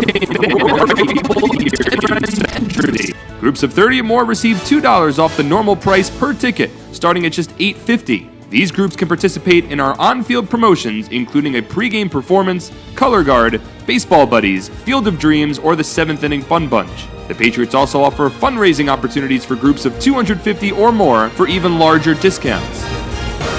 Head over to our picnic area located down the left field line, where groups of 30 to 500 can have a ballpark barbecue. For $28 a person, get a ticket to the game and an all-you-can-eat barbecue buffet. Overlooking the left field line is the party deck, where an upscale buffet will be served along with a cash bar for groups of 30 to 150 for $39 a person. Groups of up to 30 or 40 can have private use of a fully furnished, climate-controlled hospitality suite with indoor and outdoor seating alongside wait service. Our exclusive Diamond Club is a large indoor hospitality space located on our suite level, perfect for holding meetings and entertaining clients. Here, outdoor balcony seating is accompanied by an hour-and-a-half upscale buffet, a private cash bar, cocktail tables, bar seating, and a 60-inch smart TV. Email us at groups@somersetpatriots.com or call 908-252-0700 to lock down your perfect summer outing. At TD Bank, expect unexpectedly longer hours that fit your schedule, including weekends. And with 24/7 access through online and mobile banking, you can bank whenever, wherever. TD Bank, unexpectedly human. Member FDIC, TD Bank NA. What a big strikeout from Nate Rowe to finish off the bottom of the sixth inning. It was the sixth strikeout of the ballgame for Patriots pitchers. Isaias Tejeda has been one of probably top two best hitters in the Atlantic League over the last at first and second and two away. And Rowe on an 0-2 pitch powered a fastball by Tejeda to set the Revs down and keep the Patriots in front 7-5. So now as we move to the seventh inning, there's another new pitcher on the mound for York. Orlani Quiroz has entered this ball game. Julio Perez done. And we'll get to Perez's final line in a moment. And now the Patriots will work against the lefty Quiroz, who they have seen a number of times this season. Ray Navarro batting from the right side attacks the first pitch and pops it up out to shallow right field as the second baseman Castillo underneath it. He makes the catch, and that's the first out. One pitch and one away in the top of the seventh. Somerset leading 7-5. And now Alfredo Rodriguez will step in. Quiroz, the lefty, 3-1 with a 4.91 ERA over 20 appearances. He's a 6'3", 180-pound southpaw from the Dominican Republic. And now he'll work against Alfredo Rodriguez. 3 for 3 with 3 runs batted in is Rodriguez. And the first pitch from the lefty Quiroz taken off the plate. 1 ball and no strikes. It's been a big game for Alfredo. A screaming line drive in the second. A 2-run double in the fourth as he takes this fastball for a strike, 1-1. And then in his last at bat, a soft blooping RBI single over the third baseman Carlos Franco. That came in the top of the fifth, which put Somerset ahead 5-4. Shoots the 1-1 offering from Quiroz foul down the right field line. 1 ball and 2 strikes.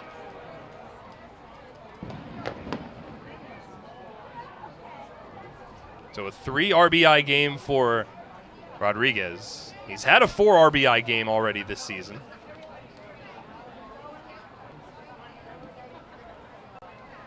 1-2. Breaking ball misses low. 2 balls and 2 strikes. Alfredo put up 4 runs batted in Game 2 of the opening day doubleheader against the New Britain Bees over at TD Bank Ballpark. So he's 1 off a season high. And now he asks for time. Had been struggling. He's 3 for 4. There's been 2 out base hits. Jovan Gonzalez, Ray Navarro, and Alfredo Rodriguez, each with 2 out RBI singles. 3-2. Rodriguez swings and grounds it foul. I mean, the situational baseball has been there for the Patriots today. And in the streak that they've currently experienced, it's big to take advantage of the opportunities when they're presented. And that's what Somerset's done tonight. And it has them leading 7-5 in the top of the 7th. 3-2. Outside ball 4. What an at-bat from Alfredo Rodriguez. He reaches base for the 4th time today. And a 1-out base runner in the top of the 7th for Scott Kelly. I mean, Rodriguez is another guy that was so integral towards Somerset's success last season. He was the team MVP. He led Atlantic League shortstops in basically every offensive category. He was the All-Star Game MVP as well. And if he could start to get going, that adds a whole nother dimension to this Patriot lineup. Now Scott Kelly steps in. First pitch from Quiroz. Fastball, 2-seamer, tails to the outside part of the plate, a called strike 0-1. I mean,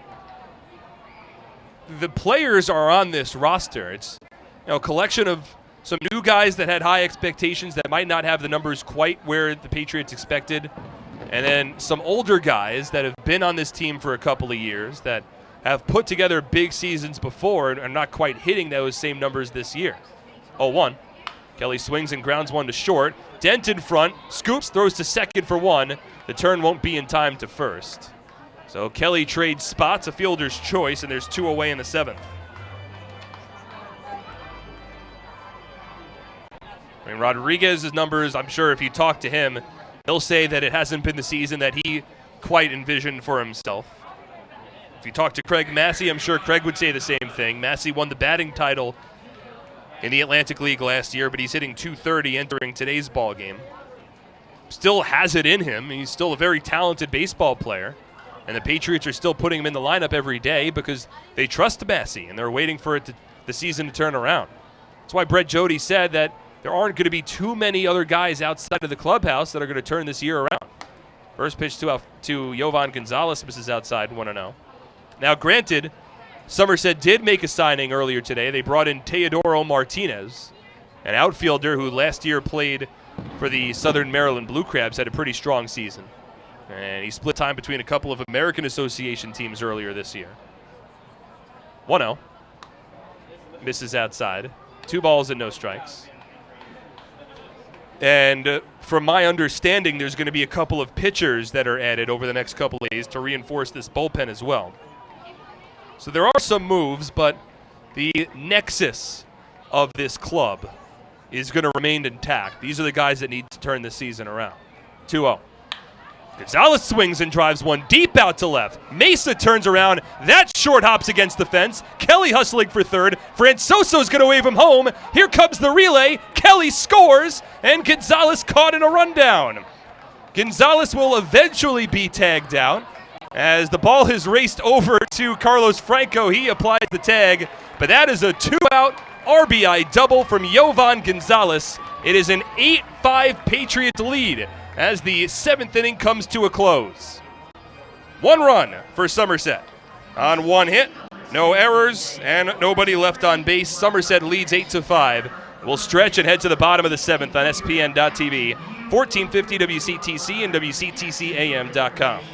At Flemington Car and Truck Country, we've been satisfying customers for over 40 years, providing selection.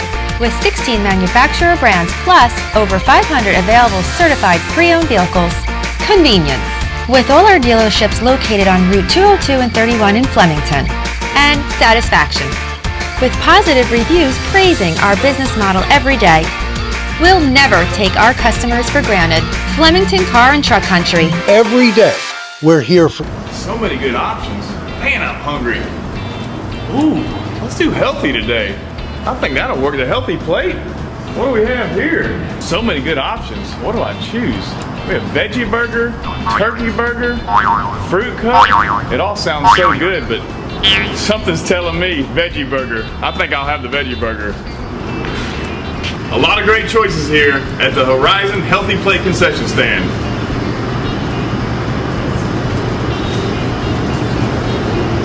That's a tasty burger.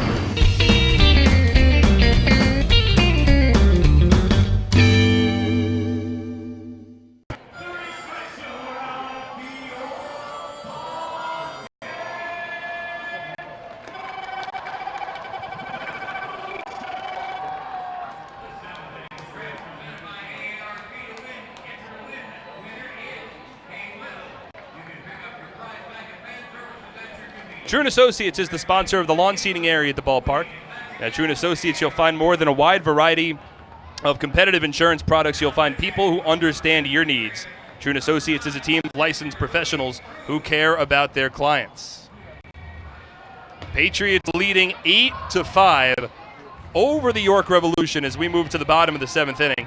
My name is Mark Schwartz. We have Mike Lawrence running our boards back home in central New Jersey on 1450 WCTC. Both of us are very, very appreciative of those of you that have tuned in to join us for your Monday evening. It's been an exciting one here at People's Bank Park. The Patriots have scored a run in 4 straight innings.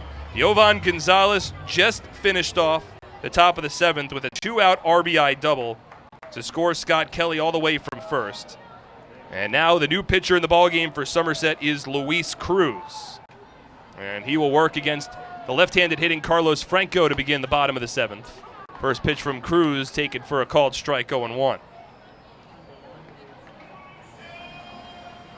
Gonzalez was eventually tagged out on a 7-5 bunch of different number putout after Scott Kelly had already scored. What a big hit for Yovan Gonzalez as the 0-1 to Franco is scooped foul. No balls and 2 strikes. Sam Burton, a right-handed reliever, is getting loose for the Revs in their bullpen down the right field line. 8-5 Patriots lead. Nobody on, nobody out. Bottom of the 7th.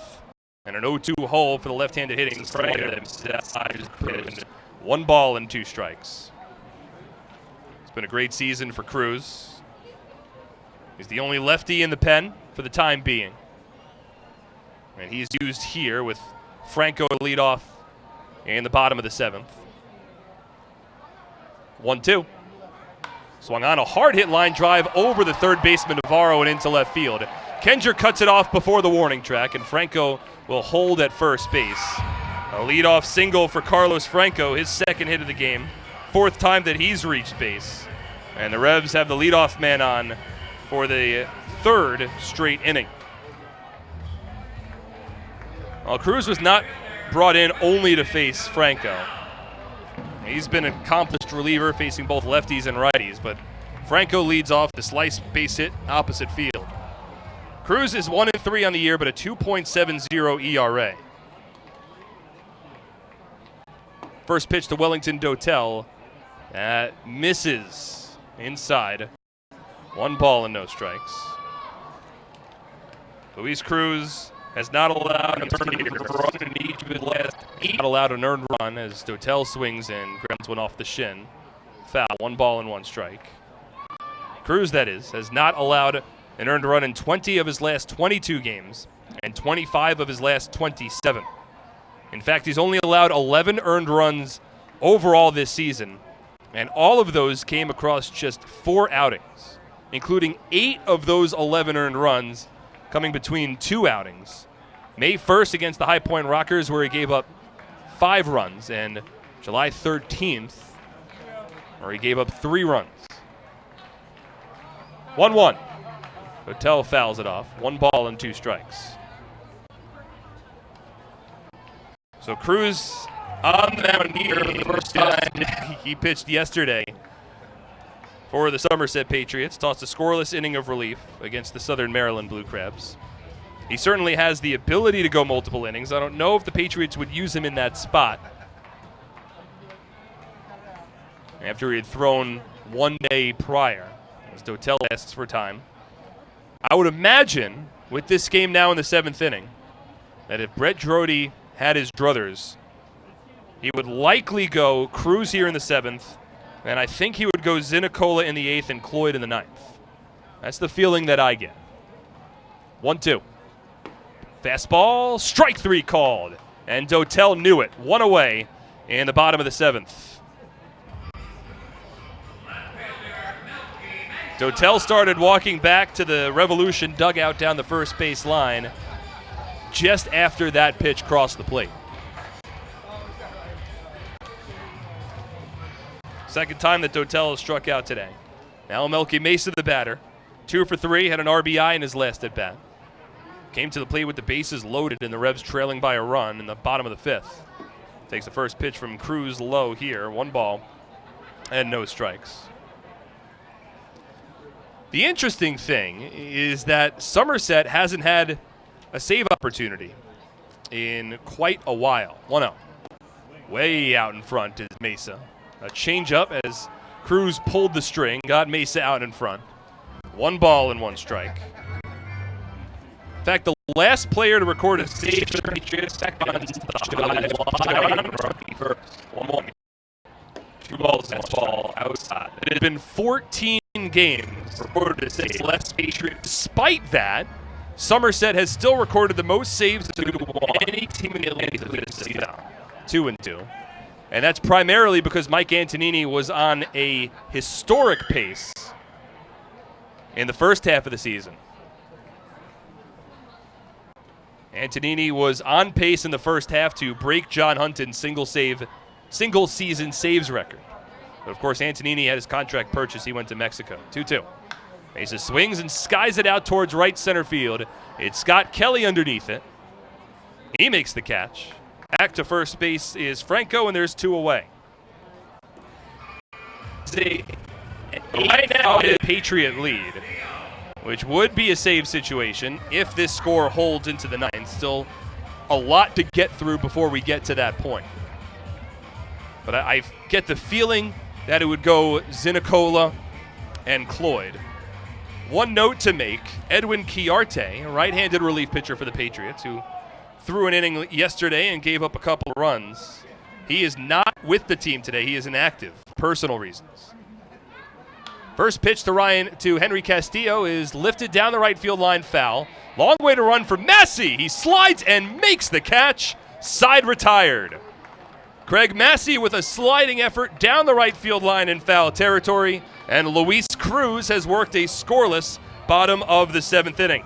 No runs, 1 hit, no errors, and a runner left on base. We're through 7. Somerset leads 8-5 on SPN.TV, 1450 WCTC, and WCTCAM.com.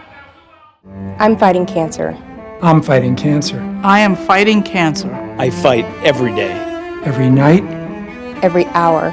every minute, and every second. Robert Wood Johnson University Hospital and RWJ Barnabas Health, together with the Rutgers Cancer Institute of New Jersey, bring the latest research, treatments, and clinical trials close to home. We're fighting cancer. And I'm not fighting alone. Robert Wood Johnson University Hospital. Let's beat cancer together.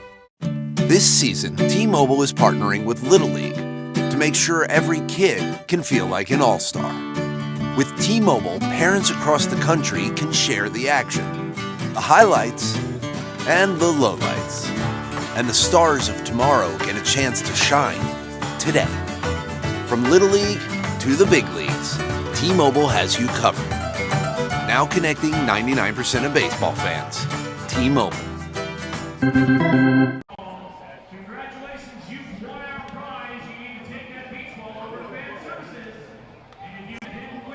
Thank you.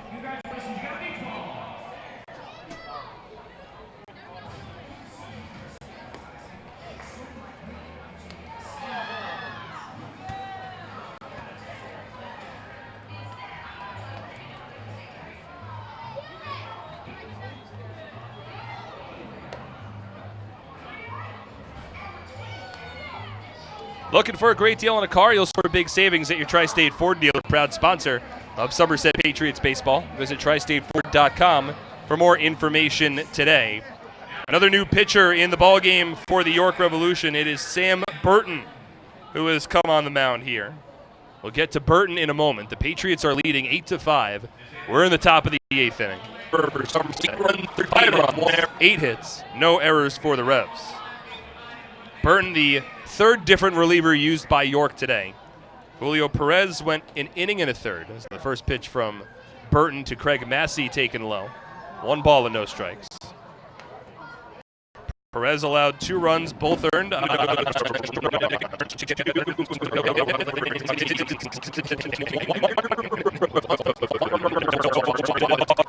One inning. As Massey scoops one out towards left center field. Long way to run for Trapp. Near the warning track, and Trapp makes the catch. Covered a lot of ground. Made the catch maybe about 5 feet in front of the fence in left center field.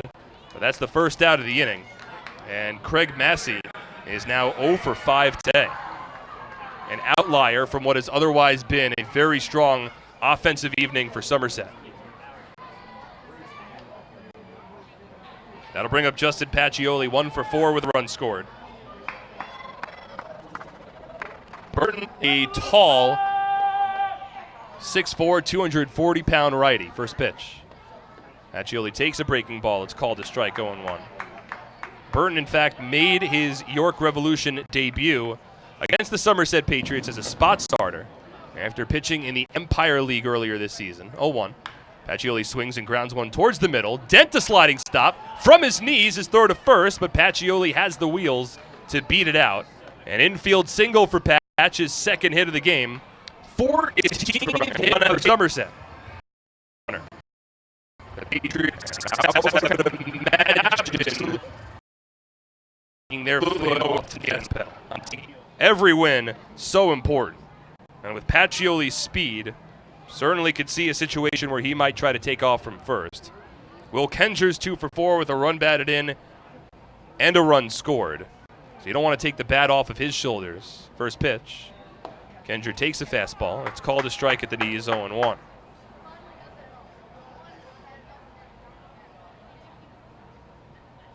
Kenger's RBI double back in the 6th inning put the Patriots back ahead 6-5. They have since added 2 more runs. They lead 8-5. Meanwhile, getting loose in Somerset's bullpen down the left field line is Zek Zinicola. 0-1. Misses low. 1 ball and 1 strike. So it seems as though Zinicola will come on for the 8th, and then that would lead me to believe that with Edwin Chiarte not available, we'd likely see Tyler Cloyd pitch in the 9th. 1-1. Kenger swings and rips it to first. Fielded by Tejeda at his knees. Throws to second for 1. That's all the Revs will get. But Isaias Tejeda just robbed a base hit from Will Kenger. Lunging to his right on his knees and fielding that quick ground ball on 1 hop. It's a fielder's choice for Kenger. A runner at first, now with 2 away in the top of the 8th. Somerset leading 8-5. And now Edwin Espinal will step in. Espinal's had a strong game. 2nd straight strong night. Had 3 RBI yesterday. He's reached base 3 times as an RBI today. And the first pitch, breaking ball from Burton, taken for a strike, 0-1. In his last at bat, Espinal came to the plate with runners at 2nd and 3rd. And 1 away. Infield was drawn in, and he laced a line drive to left field, resulting in a sacrifice fly. 0-1's taken low. 1 ball and 1 strike. 14 hits again for the Patriots today, after they put 13 hits up against the Southern Maryland Blue Crabs yesterday. 1-1 outside. 2 balls and 1 strike. The most hits the Patriots have had in a game this season is 16. They did it back on the 1st of July up at New Britain Stadium against the Bees. 2-1. Bloop foul over the backstop. 2 balls and 2 strikes. With 2 away in the top of the 8th, Somerset leading 8-5. Still plenty of baseball to play as we're approaching the 3-hour mark of this ball game. The Revs and the Patriots have made a habit of playing long games against each other, specifically in the second half. 2-2. Slapped foul towards the Revs dugout. Somerset hosted York for 4 games in early July. Each 9-inning game took over 3 hours, and there were 2 7-inning games. Both took 2.5 hours. And then last week with the Revs in town, more long games between the 2 teams.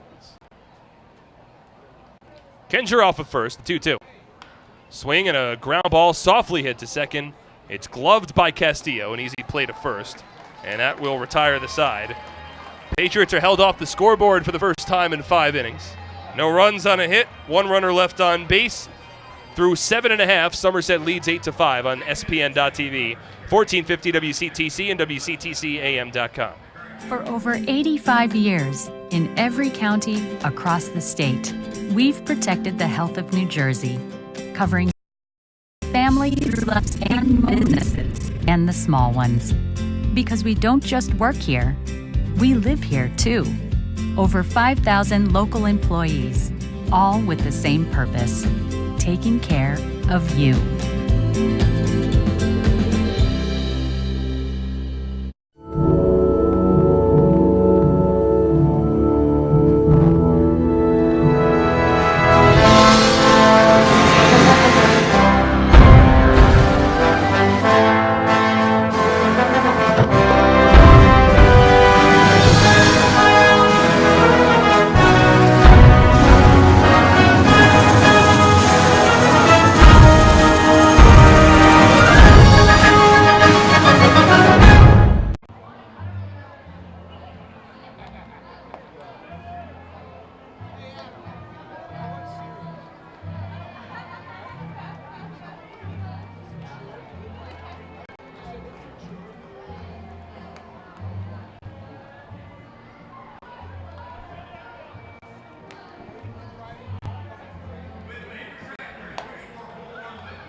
Get the checking account for smart people. Provident Smart Checking. No minimum balance, no monthly service fees. Yes, indeed. Provident Bank, commitment you can count on. Get the ball rolling at provident.bank. All the Patriots are hoping to count on Zach Zinicola in the bottom of the 8th inning. Third different relief pitcher used by Brett Jody tonight.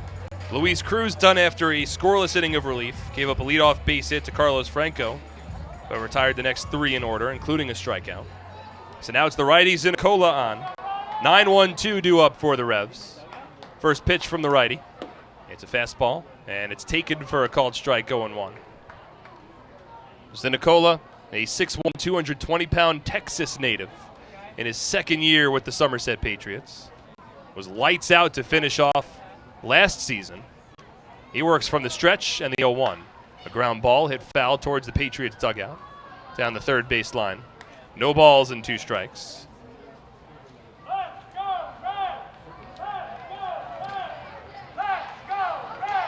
Zinicola 3-2 on the year with a 3.26 ERA. Tossed a scoreless inning of relief yesterday against the Blue Crabs in an 11-5 win. 0-2 to Dent. Swung on, popped up the chute along the infield. Behind home plate, it's Yovan Gonzalez. He makes the catch, and that's the first out of the inning.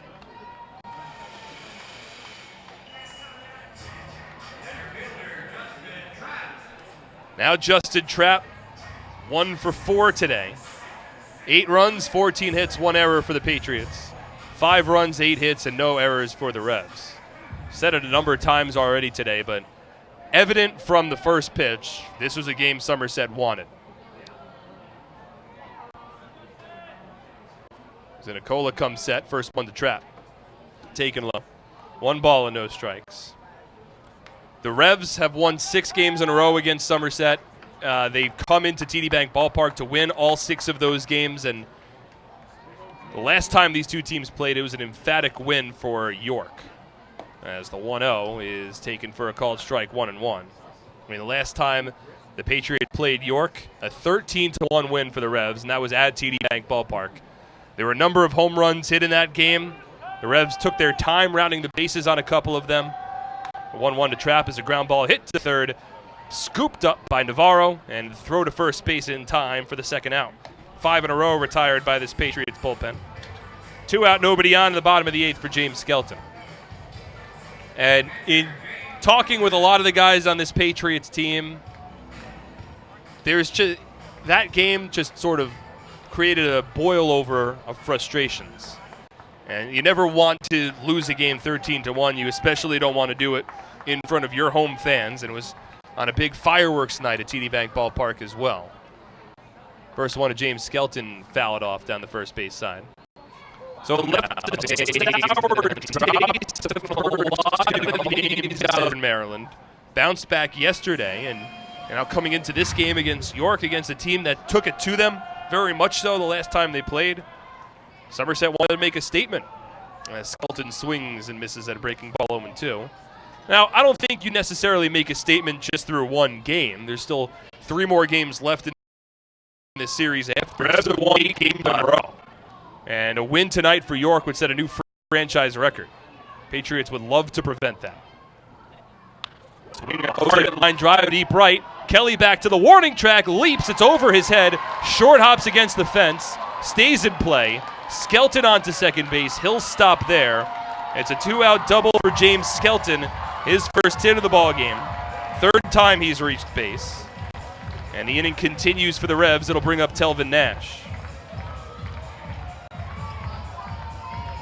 2-strike count. Zinicola hung a breaking ball, and Skelton turned on it. Kelly sprinted back to the warning track, leaped near the fence, but the ball got over Kelly and then bounced a little bit to his left. Skelton stopped at second. It's still a 3-run lead for the Patriots, but Telvin Nash, so dangerous. We've already seen his power on display tonight with a 2-run home run back in the first. He's also flied out to left center field, and he has drawn 2 walks. Zinicola comes set. First pitch. Breaking ball. Called a strike, 0-1.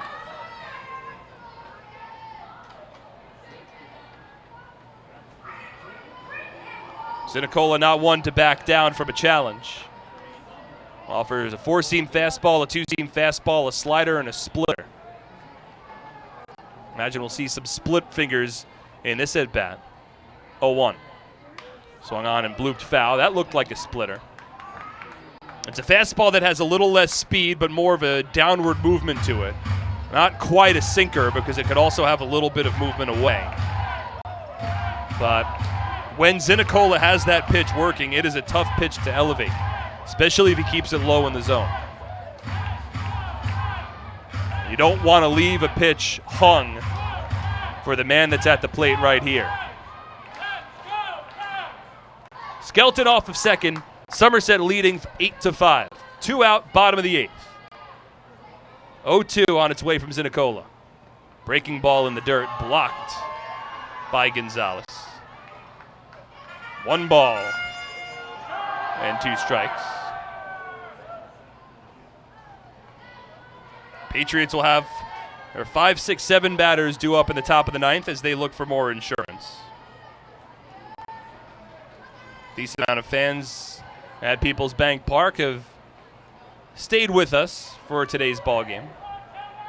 1-2. Swung on and popped up. First base side, foul territory. Espinal underneath it. Makes the catch. Side retired.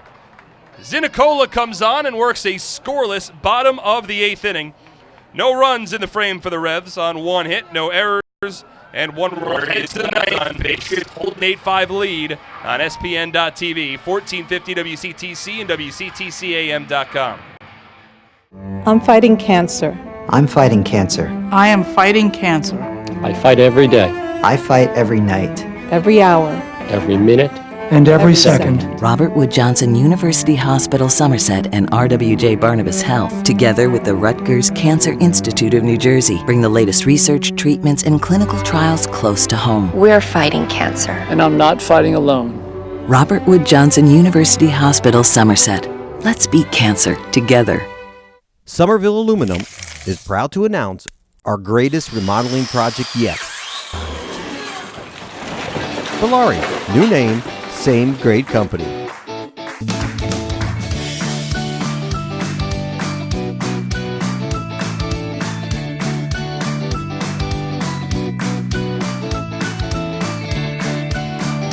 Valari, home remodeling since 1950. Visit ValariNJ.com to learn more today.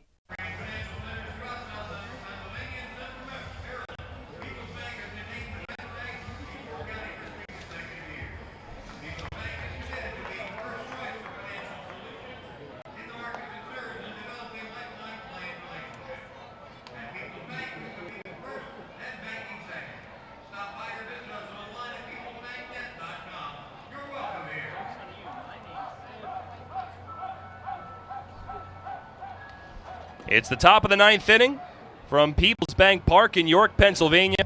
Game 1 of a 4-game series between the Somerset Patriots and the York Revolution.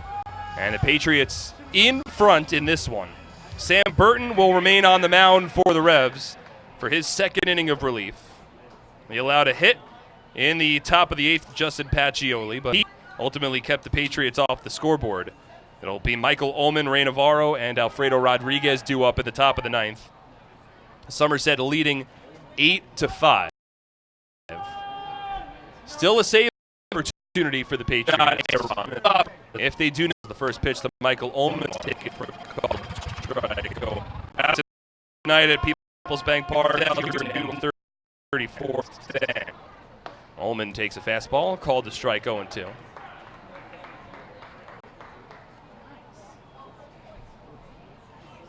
Not many of those have stayed in attendance now. Some have cleared away. Burton comes set, 0-2. Swing and a miss. And Ullman 0 for 5 today. That's 3 strikeouts for Ullman after a tough night. 3-5 with a home run and 3 RBI in yesterday's contest. 5th strikeout of the ballgame for Revs pitchers. And there's 1 out. Top of the 9th inning, and now Ray Navarro. It was 3 for 4 today with a run scored and a run batted in. First pitch. Navarro swings and softly lines one to the backstop, 0-1. Tyler Cloyd is throwing in the Patriots bullpen. So as expected, it went Zinnicole in the 8th, and I'll likely see Cloyd for the 9th. 0-1. Taken low. 1 ball and 1 strike. If Cloyd comes in with a 3-run Patriots lead, it'll be his first save opportunity. 1-1. Outside. 2 balls and 1 strike. He's been set up as the team's closer ever since Jonathan Cheshire's contract was purchased. 2-1 to Navarro. Slice in the air, deep down the left field line. Mesa gives it a look, and it's off the fence. Stays in play. Ricochets toward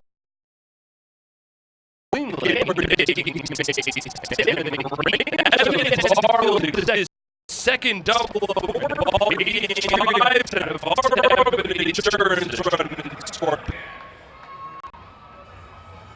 Every run important. And now Alfredo Rodriguez will step in. But a promising day for Navarro. The only out that Navarro recorded today was as a right-handed batter. He's 4 for 4 as a lefty.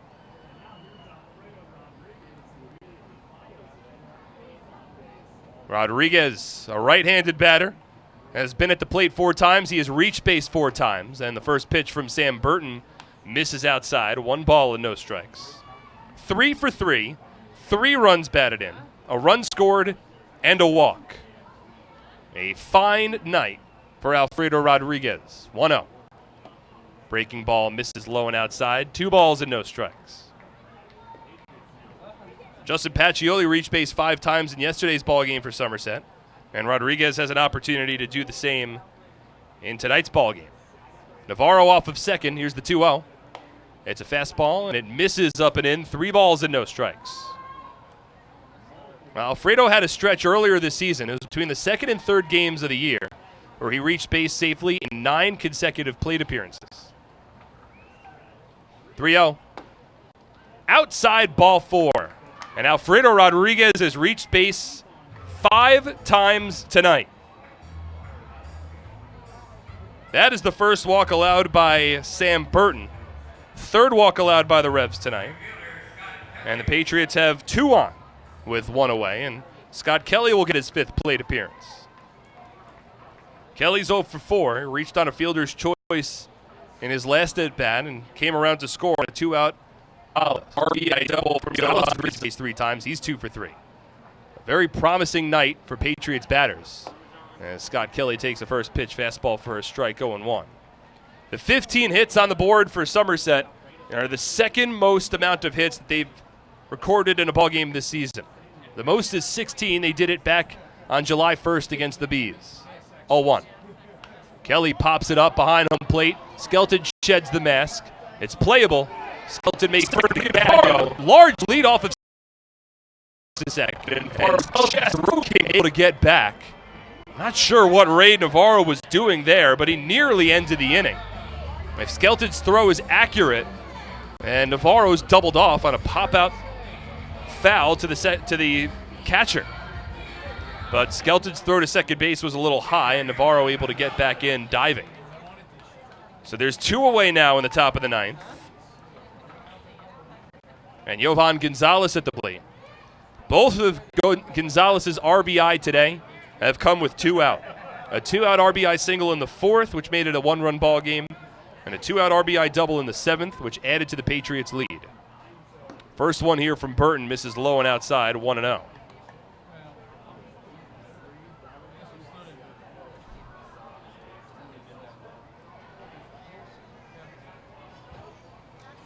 Navarro at second, Rodriguez at first.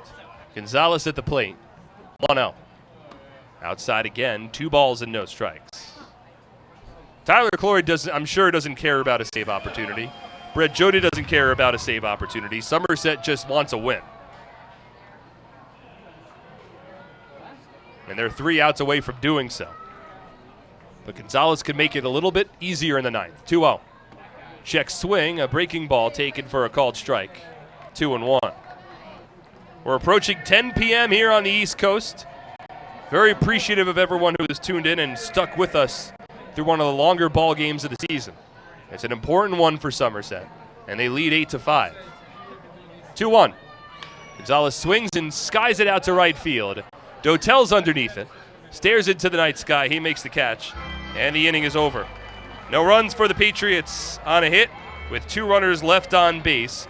We head to the bottom of the 9th inning. It's the last licks for the Revs. They need 3 to tie it, and Tyler Cloyd will be entering when we return on SPN.TV, 1450 WCTC and WCTCAM.com. Are you ready for some family fun? Have a ball with everyone. It's a slam and hit. Come on and get patriotic.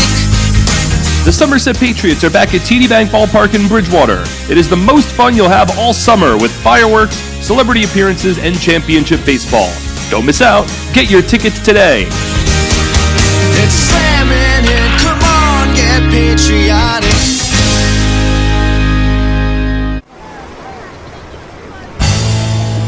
It's an unstoppable force, vast and mighty.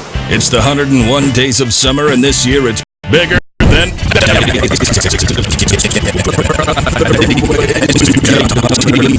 our social channels and via program, VIP club, and games. Find the fun at 101daysofsummer.com from May 24th to September 1st. Anything can happen in Jersey. Yeah, it's tough. Absolutely.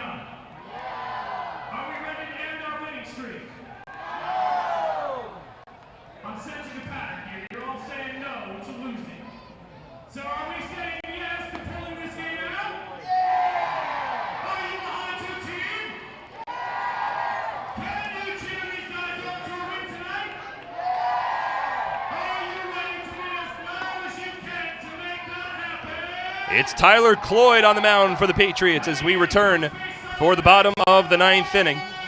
Tyler Cloyd 0-1 with a 3.60 ERA. He's now making his 6th relief appearance of the season. 5 strikeouts against 1 walk. And he takes the mound here. This is save opportunity number 1 for Cloyd. Began the season with the Patriots in spring training, had his contract purchased, went over to the Seattle Mariners organization, was a starting pitcher for AAA Tacoma, has returned to the Patriots over the last couple of weeks. In fact, his first game back with Somerset was on July 21st. Pitched a scoreless inning of relief in that ball game. And ever since Jonathan Cheshire had his contract purchased by the Minnesota Twins, it's been Cloyd who's been in the presumptive closer role. He hasn't had a save opportunity because the Patriots have struggled mightily as of late. But he enters the ball game here in the bottom of the 9th inning. This is a save opportunity for Cloyd.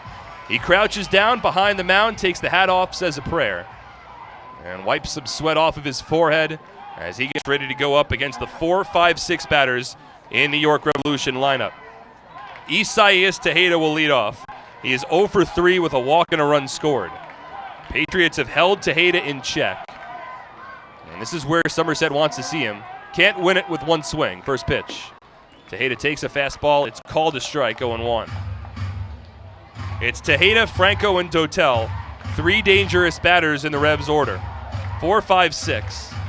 Due up here in the home half of the 9th inning. Somerset leading by 3, 0-1. Tejeda fouls it off to the backstop. No balls and 2 strikes. Isaias Tejeda, just a remarkable month of July, a remarkable season for the York Revolution. He's been the best offensive catcher in the Atlantic League this year. He's hit safely in 21 of his last 23. He's hitting .379 since May 3rd. 0-2. Just misses off the plate. 1 ball and 2 strikes. Ranks among league leaders in a number of categories. Had 12 home runs in the month of July. That was a franchise record. 12 home runs in the month. But the 1-2, check swing in the dirt, didn't go around as Gonzalez blocks the pitch. 2 balls and 2 strikes. And that 12 home runs does not even include a home run that he hit in the All-Star game here at Peoples Bank Park.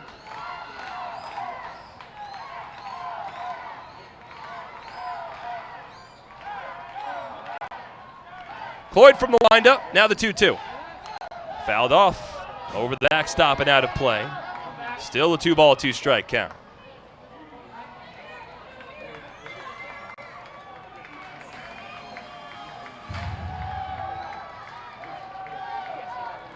Tejeda had an impressive stretch where he hit 8 home runs over 8 games, including a 6-game home run streak earlier.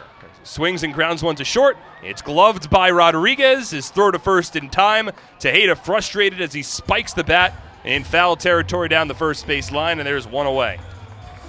And that's happened a number of times for the Revs players today. Especially as of late, it seems like any time that some of these guys in this Revs order have not reached base, they've been slamming the bat in frustration. Telvin Nash has done it a couple of times. Isaias Tejeda has done it. Henry Castillo did it when he ended the bottom of the 7th inning. I've seen Ryan Dent do it as well. Well, the Revs have grown so accustomed to winning, they've been frustrated tonight by this Patriots team. 1 out, nobody on. Here's Carlos Franco, and the first pitch taken for a called strike. 0-1.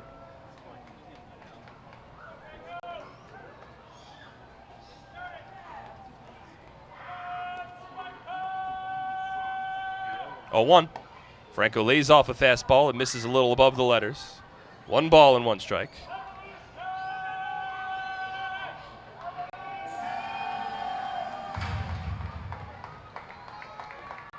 (8-5) Patriot lead. Cloyd from the windup, the 1-1.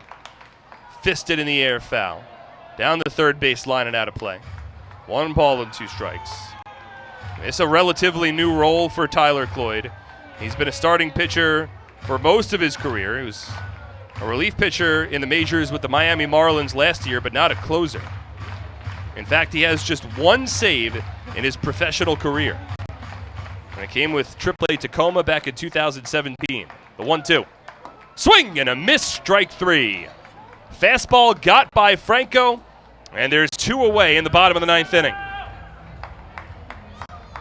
Somerset's bullpen has come in and done very well for themselves.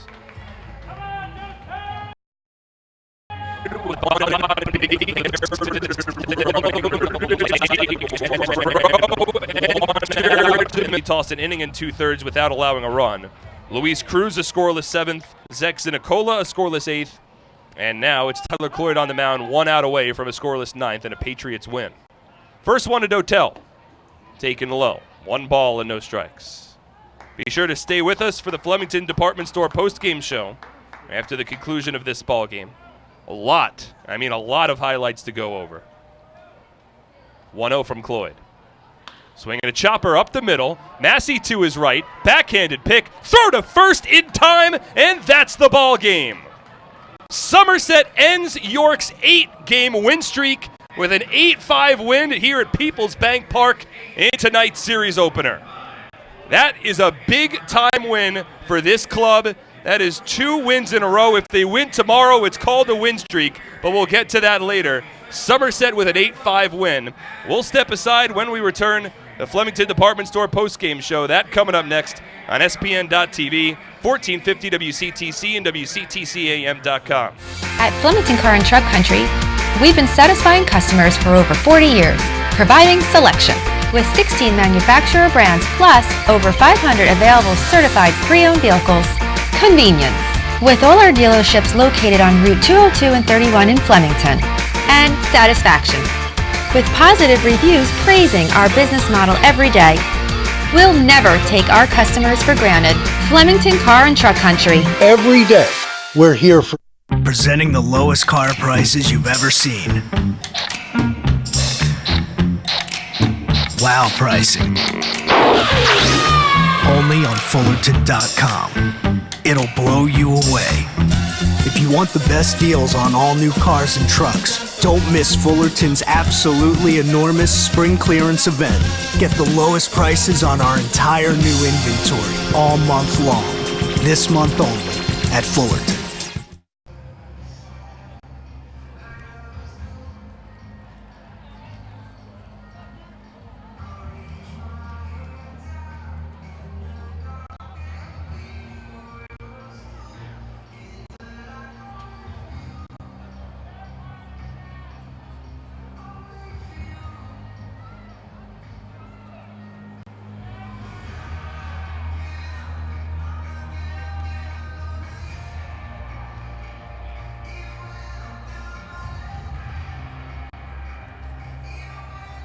And welcome back to People's Bank Park for the Flemington Department Store postgame show as the Somerset Patriots top the York Revolution by a final score of 8-5. What a big win today marks for the Somerset Patriots. We'll get into all the highlights here. Flemington Department Store, the area's best selection of quality clothing, flooring, furniture, and footwear found in our 2-acre showroom located on Route 31, north of the Flemington Circle. Flemington Department Store, it's worth the trip. A fun one, very fun one, between two teams that were traveling in opposite directions entering today, but the game goes Somerset's way. It was the Revolution, however, that would jump on the scoreboard first. It came in the bottom of the first inning. Telvin Nash with a 2-run home run, and the Revs were leading 2-0 early. Somerset would have an opportunity in the top of the second inning. They would load the bases with one out, did not score, and then the Revs would add 2 more runs in the bottom of the third, a 2-run home run from Carlos Franco, and it was an early 4-0 York Revolution lead. But the Patriots would turn it on after that point and ultimately tie a season high for their largest come-from-behind victory of the season. And it started in the top of the third inning. Edwin Espinal drew a leadoff walk. A couple of batters later, Ray Navarro with a double, put runners at second and third and set the stage for Alfredo Rodriguez.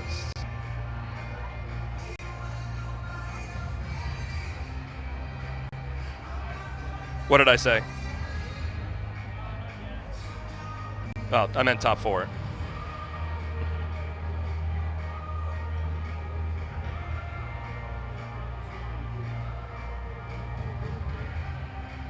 So the Patriots trailing 4-2 in the fourth inning, but they were hot on the comeback trail. Scott Kelly would pop out for the second out of the inning, but it was Jovan Gonzalez that would bring the Patriots 1 run closer.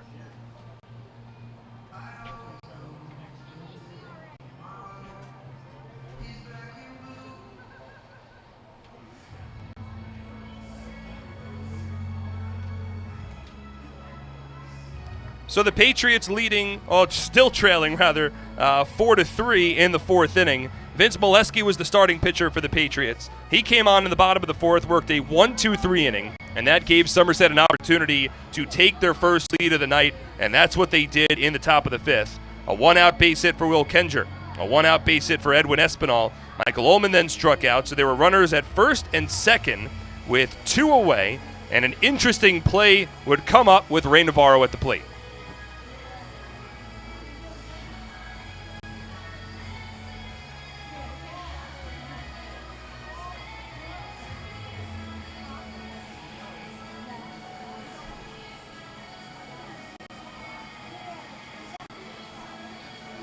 Ray Navarro able to tie up the game. What happened, basically, Carlos Franco at third base, after he couldn't make a barehanded pick, the ball was just on the ground, and Franco opted not to pick it up. It just stood on the ground right next to him, and Kenger recognized the opportunity.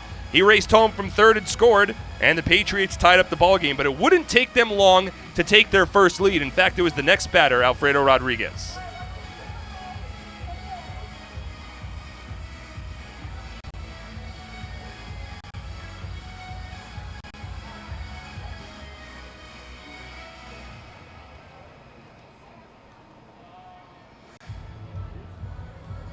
So the Patriots leading 5-4 on the Rodriguez single. Alfredo wound up having a very fine day. He reached base safely 5 times in tonight's ball game. Finished with 3 RBI as well. That was his 3rd run batted in of the game. But the Revs would tie it up in the bottom of the 5th. Vince Molesky loaded the bases. He left after 4 1/3 innings. Nate Rowe came on. First pitch, Rowe threw, was an RBI single to left field for Melky Mesa. But Carlos Franco had a base-running blunder. He was tagged out at third base after overrunning the bag. That was the second out of the inning. Rowe would get Henry Castillo to ground out to retire the side. So the Patriots and the Revs were tied at that point.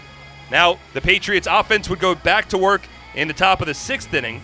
After Jovan Gonzalez led off the inning, he was hit by a pitch. Craig Massey took his place at first on the fielder's choice. Justin Pacioli had a base hit, so there were runners at first and second with 1 away for Will Kenger.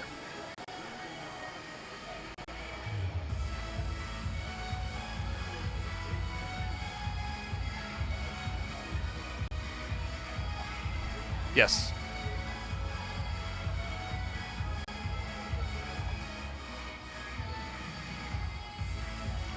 So the Patriots leading 6-5. The next batter was Edwin Espinal. He would hit a sacrifice fly out to left field, scoring Justin Pacioli from third. And Somerset held a 7-5 lead. The Revs were held off the board in the bottom of the sixth inning. It was a big moment in this one. Nate Rowe was on the mound. He had two straight two-out walks, one to James Skelton, one to Telvin Nash. Runners at first and second with two away, but Rowe bounced back. He struck out Isaias Tejeda swinging, and it kept the Patriots in front 7-5. They would add an insurance run, however, in the very next half inning. A one-out walk for Rodriguez. Choice. There was two away, and Jovan Gonzalez would top off the scoring for the night.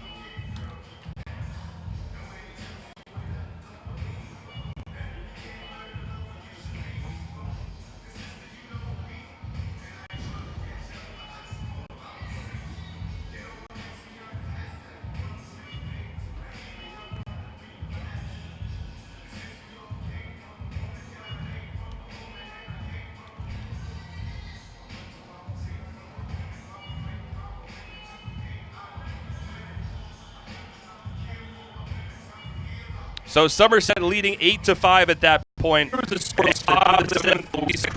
a scoreless bottom of the eighth, and Tyler Cloyd came on in the bottom of the ninth inning, recorded a 3-out save, did not allow a base runner, the second save in the professional career of Tyler Cloyd, and the Patriots finished off a thrilling contest with an 8-5 win. 8 runs, 15 hits, 1 error, and 10 runners left on base for the Patriots. 5 runs, 9 hits, no errors, and 10 runners left on for the Revs.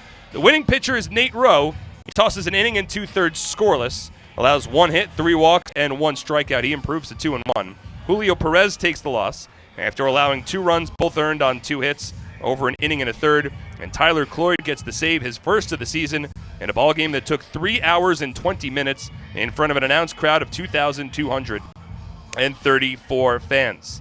With the win, the Patriots improved to 8-16 in the second half, 50-44 overall, while the Revs fall to 18-6 in the second half, now 52-41 overall this season. And looking at the out-of-town scoreboard, there was only one other game tonight. It is gone final. The Long Island Ducks hold off the Southern Maryland Blue Crabs. They take that ball game with a matching 8-5 win. And, of course, the New Britain Bees, High Point Rockers, both those teams idle. Sugarland and Lancaster idle today as well. So in looking at the updated standings in the Atlantic League, we could update a couple of things. First, in the Liberty Division, the Patriots are now tied with the New Britain Bees for third place in the Liberty Division second half standings. Now, the Patriots have played 2 more games. They have 1 more win. So in terms of percentage points, the Patriots actually find themselves a couple of points above the New Britain Bees in third place. Meanwhile, the Rockers remain in first with a 13-12 record. The Long Island Ducks are now 1 game behind High Point. The Patriots are in third place, 4.5 behind High Point, tied with the New Britain Bees. Meanwhile, in the Freedom Division, the Revs remain in first place, 2.5 up on the Sugarland Skeeters. Now 6.5, make that 5.5 up on the Southern Maryland Blue Crabs, and 8.5 games up on the Lancaster Barnstormers. Our next broadcast will take place tomorrow back here at Peoples Bank Park. It'll be Rick Teasley on the mound for Somerset, Ricky Schaefer on the hill for the Revolution. First pitch at 6:35 p.m., so our coverage on SPN.TV, as well as 1450 WCTC, will begin at 6:30 p.m. Eastern Time. A big thank you, as always, to Mike Lawrence running our boards back at our WCTC studios in Somerset, as well as a thank you to the entire York Revolution press box staff for their hospitality in the first of 4 straight nights here in central Pennsylvania. But that'll do it for us from York. Again, your final score, the Patriots end an 8-game win streak for the Revs. They win their second in a row as they defeat York 8-5. For everyone involved with the broadcast, my name is Mark Schwartz. Thank you so much for tuning in for tonight's game. Have a pleasant rest of your Monday evening, everybody. Good night.